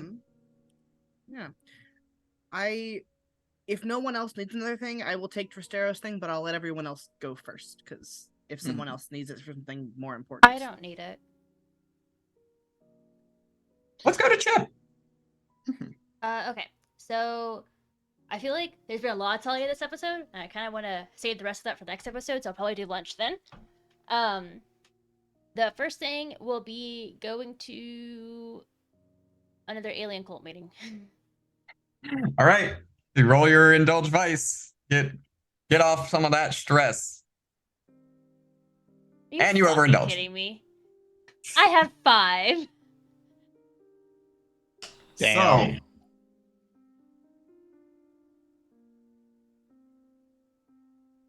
it'd be really funny if we go with tapped and say the alien cult cuts you off for being too weird. Sure. So you have to find a new purveyor of your vice. Can I just go back to solo stripping? You absolutely can, but you are cut off from your alien architecture vice. That doesn't mean you don't still have that weird obsession. It just means you can't go to the meetings anymore. You can talk to Crow about it. It's okay. They will gladly take notes while you tell them about aliens. Yep. Okay. I'm sorry. That's fine. It's fun while it lasts. As long as I can still use it as, like, story beat, that's cool. Oh, absolutely. Second thing is I want to work on the crew upgrade clock. Okay, absolutely. What are you doing this time? So this time, Chip's probably gonna meet with, like, everybody, including, like, Asher when she gets back, to, like, fully understand what they know and don't know, and, like, understand, like, all the skills and weaknesses, even things that we haven't seen, to kind of, like, build up what, like, come up with, like, an overall strategy for what we need. Yeah. Okay. I would say probably roll either sway or command. This is a social thing of, like, talking it out. We're gonna do sway. All right. Cool. Okay. That's 2. Okay, you already did it. Okay. There you go. You're very close to a crew upgrade. Mm-hmm. But that is your... I'm gonna sneeze again. Bless you.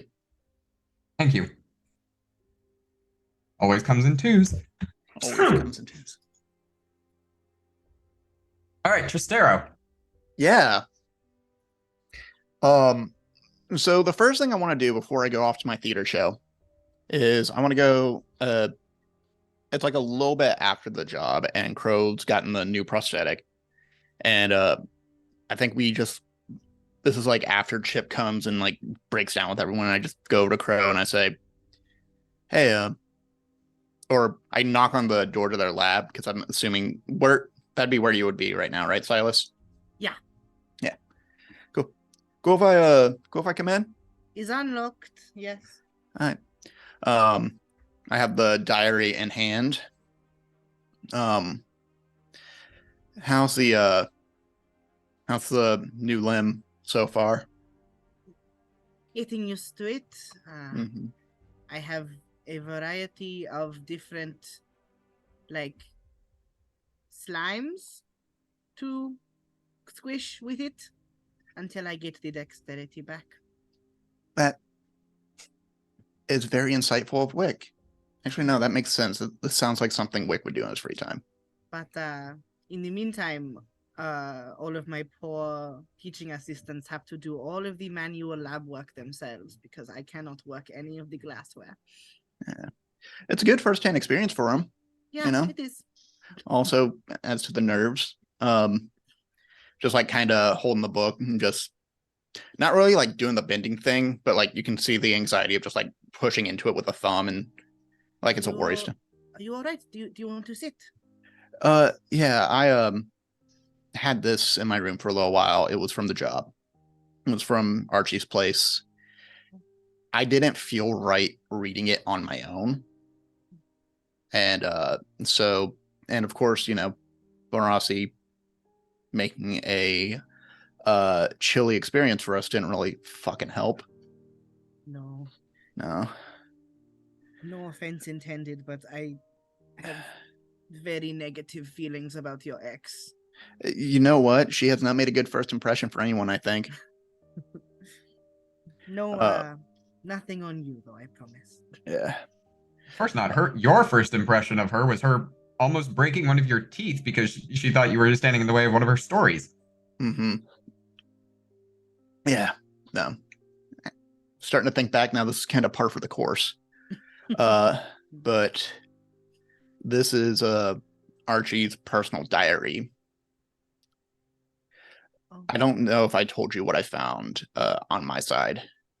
I don't know if I heard what you found on your side. No, I haven't really had time to talk about it, no. Okay. It seems like it's a heavy topic, especially because it's what caused points of the prosthetic again, that. So I'll just say what's on my side. I found his first lab, or at least his original lab when he lived in the Dalmore estate. Nothing out of the normal except a lot of clay and a potter's wheel. So, and then of course this. I was hoping you and I could take some time to go through it together. Yes. And the other thing I want to talk about, and it's not a conversation that needs to happen now, but we do need to have it when Asher comes back. We need to talk about that last vial of kindling and figure out what to do with it. Yes, it's still in my lab safe. Mm-hmm. Good. We can Bro, let's discuss if we want Yeah. it to be used or if we want to do something else with it. Yeah. I don't even know if it's right to use it. We've already got you using it. We saw it push you very much to the limit, but also we couldn't have done half the things we've been able to do without you. So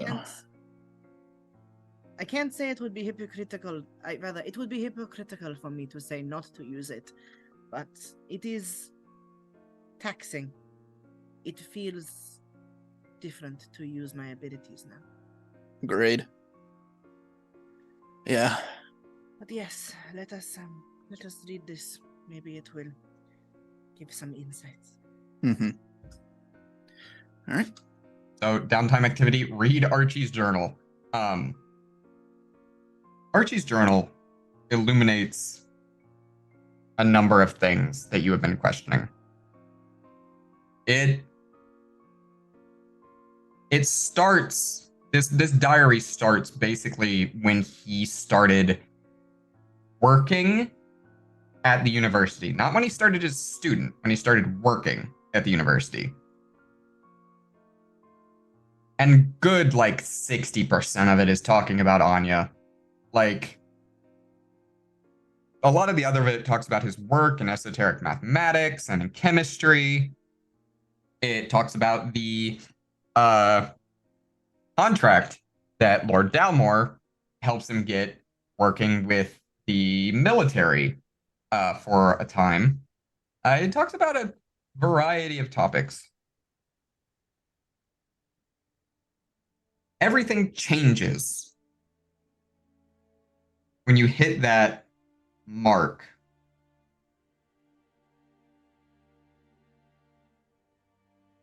Where all those years ago,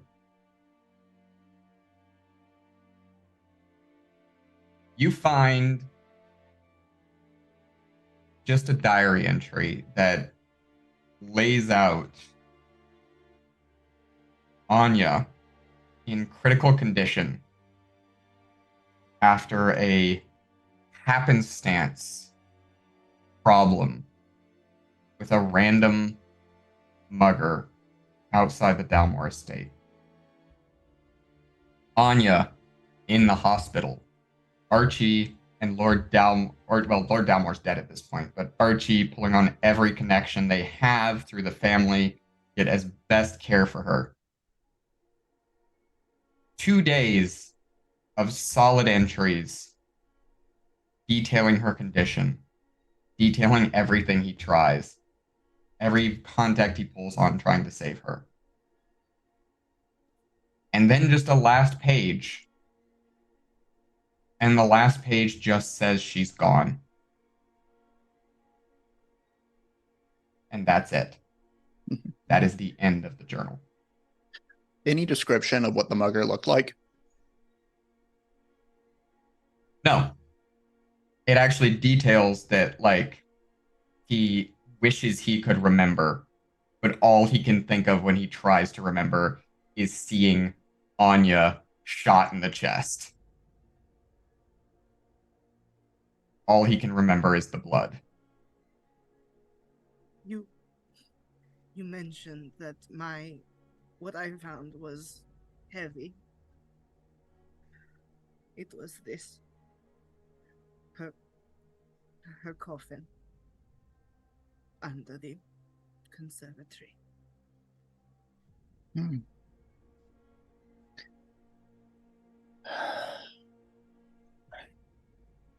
Makes sense. Also why he didn't want to come back. Okay. Why he hates the simple people of the city, because to him, just an everyday person of Duskfall is the reason his life is bereft of her.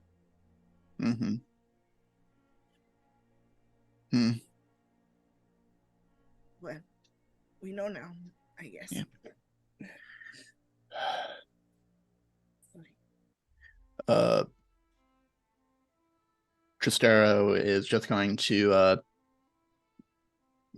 offer to put his arm around you for a hug, just to comfort you.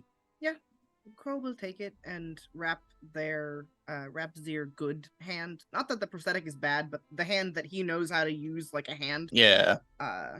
And return the hug one-sidedly. Mm-hmm. Thank you. We should tell Asha about this, obviously. But could you keep my reactions from her, please? They already Absolutely. hate me enough. I don't need it more right now. I'm hoping Asher will finally take some stress off. I hope so. I'm thinking Helene will do some good. I hope so too. I miss them. I miss them too. I'm gonna go step out and get a coffee. I'm keeping that. What do you want to do with it? Do you want to give it to Asha? We probably should. Yeah, I agree. You should take it. All right.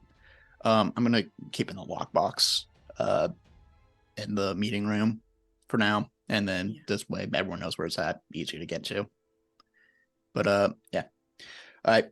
I will catch you in a little while. All right. All right. See you. And I'm going to leave and go get a coffee.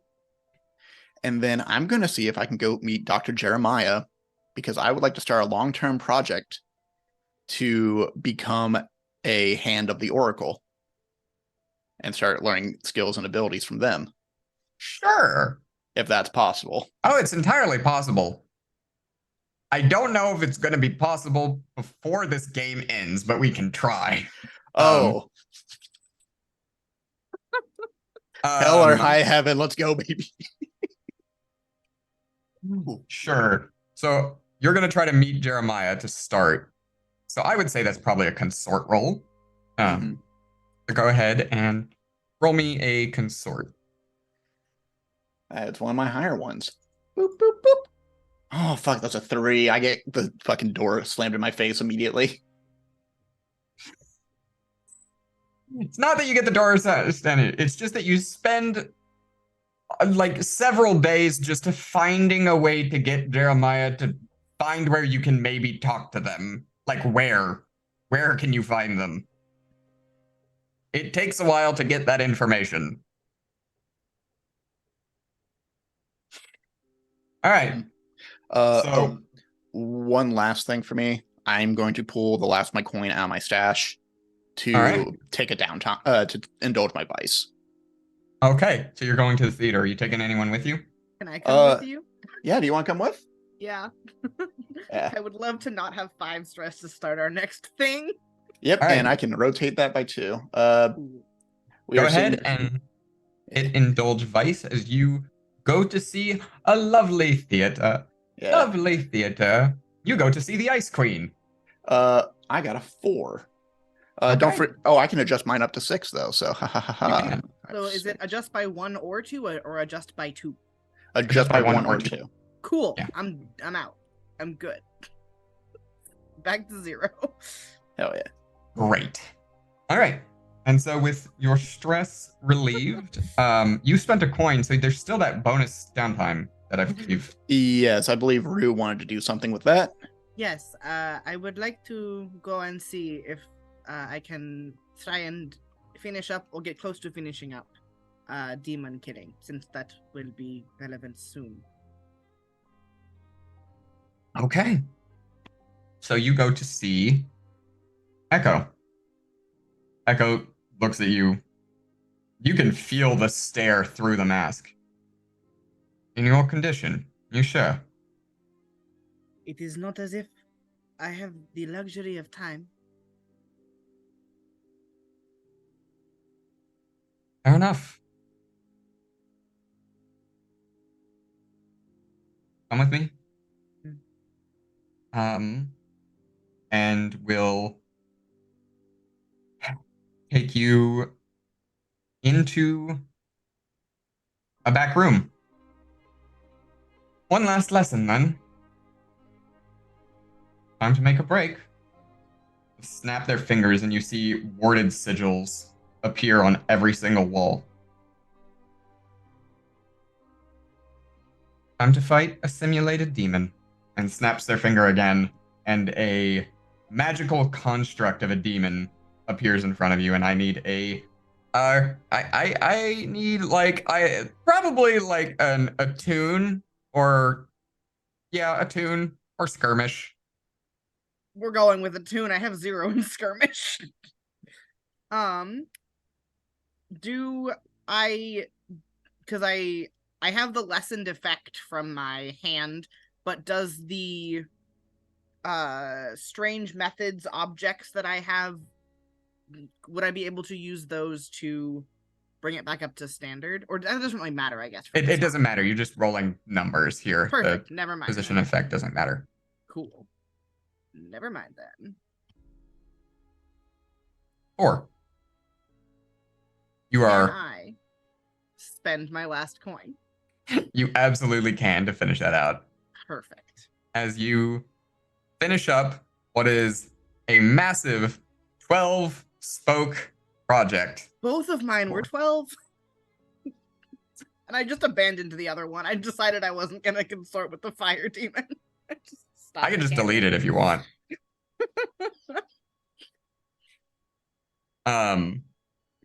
So as you finish this massive 12-stroke clock, go ahead. First off,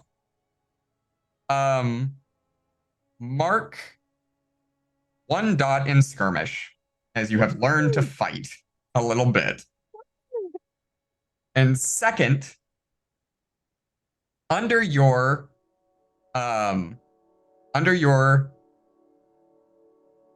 Tempest ability, add onto it or give yourself +2 against a demon. +2 dice against a demon. Okay. Thank you. And it goes without saying, but I did put the picture also in my secret lockbox of things. Oh, absolutely. As you finish coming away from fighting this construct of a demon, and the wards drop, echo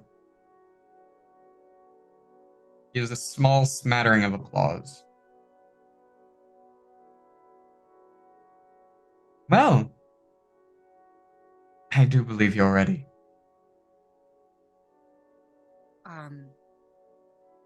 Crow is going to take their mask off. You wanted one of these, right? I did. You have done me a great deal of training. I don't think I could pay you in anything better.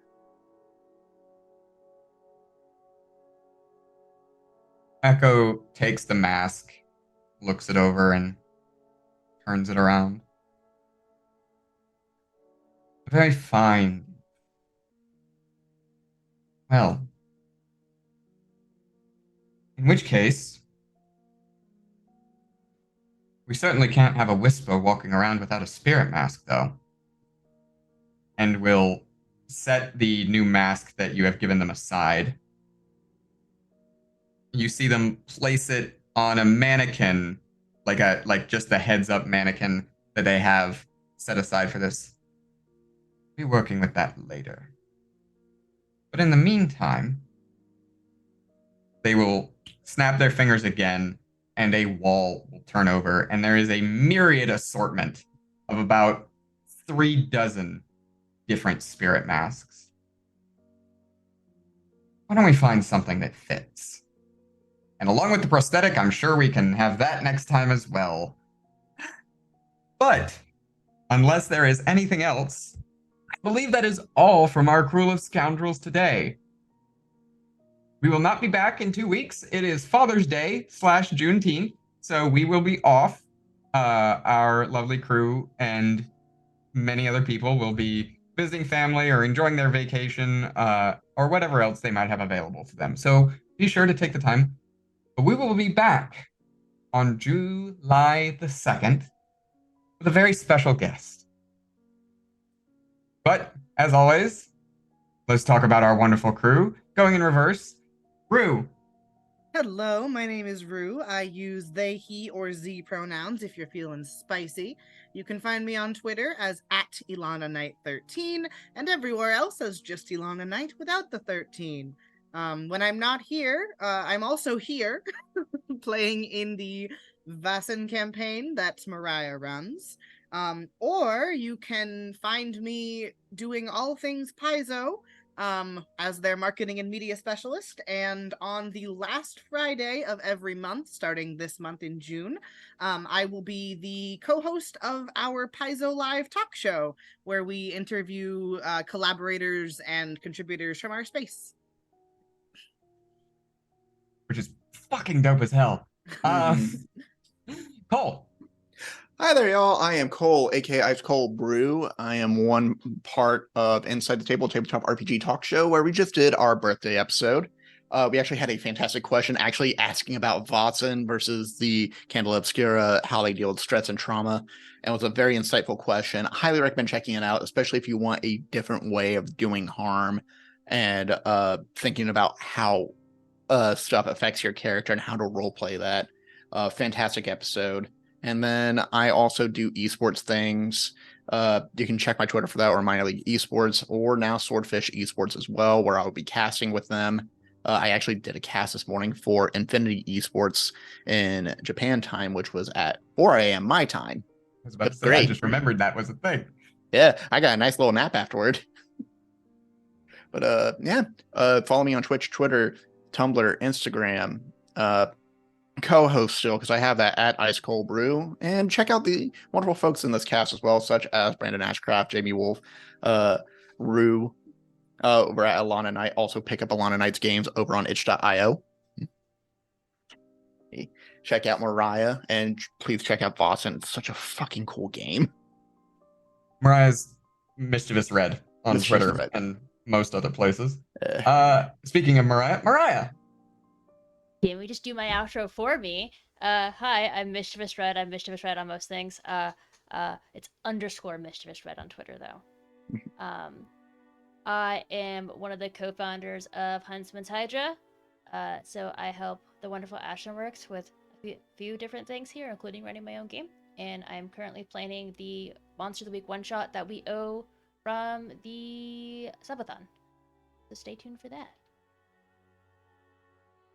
And I am Jamie Wolf. I am your GM. I am the voice of God and the trauma inducer upon the narrative here. You can find me on Twitter as Jamie Wolf Art, or you can find me over on Twitch as Jamie Wolf. I stream Magic the Gathering with the fine people here on the Huntsman's Hydra, as well as playing Elden Ring currently with our producer AshenWorks, the other founder of the Huntsman's Hydra. That is most every Wednesday, but you will not be catching me this Wednesday because the Hydra is doing digital magic, and I have a plane flight at 6 a.m. on Thursday, so I'm not streaming on Wednesday evening. But as always, thank you all, and of course a shout out to our producer, Duskfall GQ's spookiest man alive, AshenWorks, aka Brandon. But until next time, see you around, scoundrels. Go see Spider.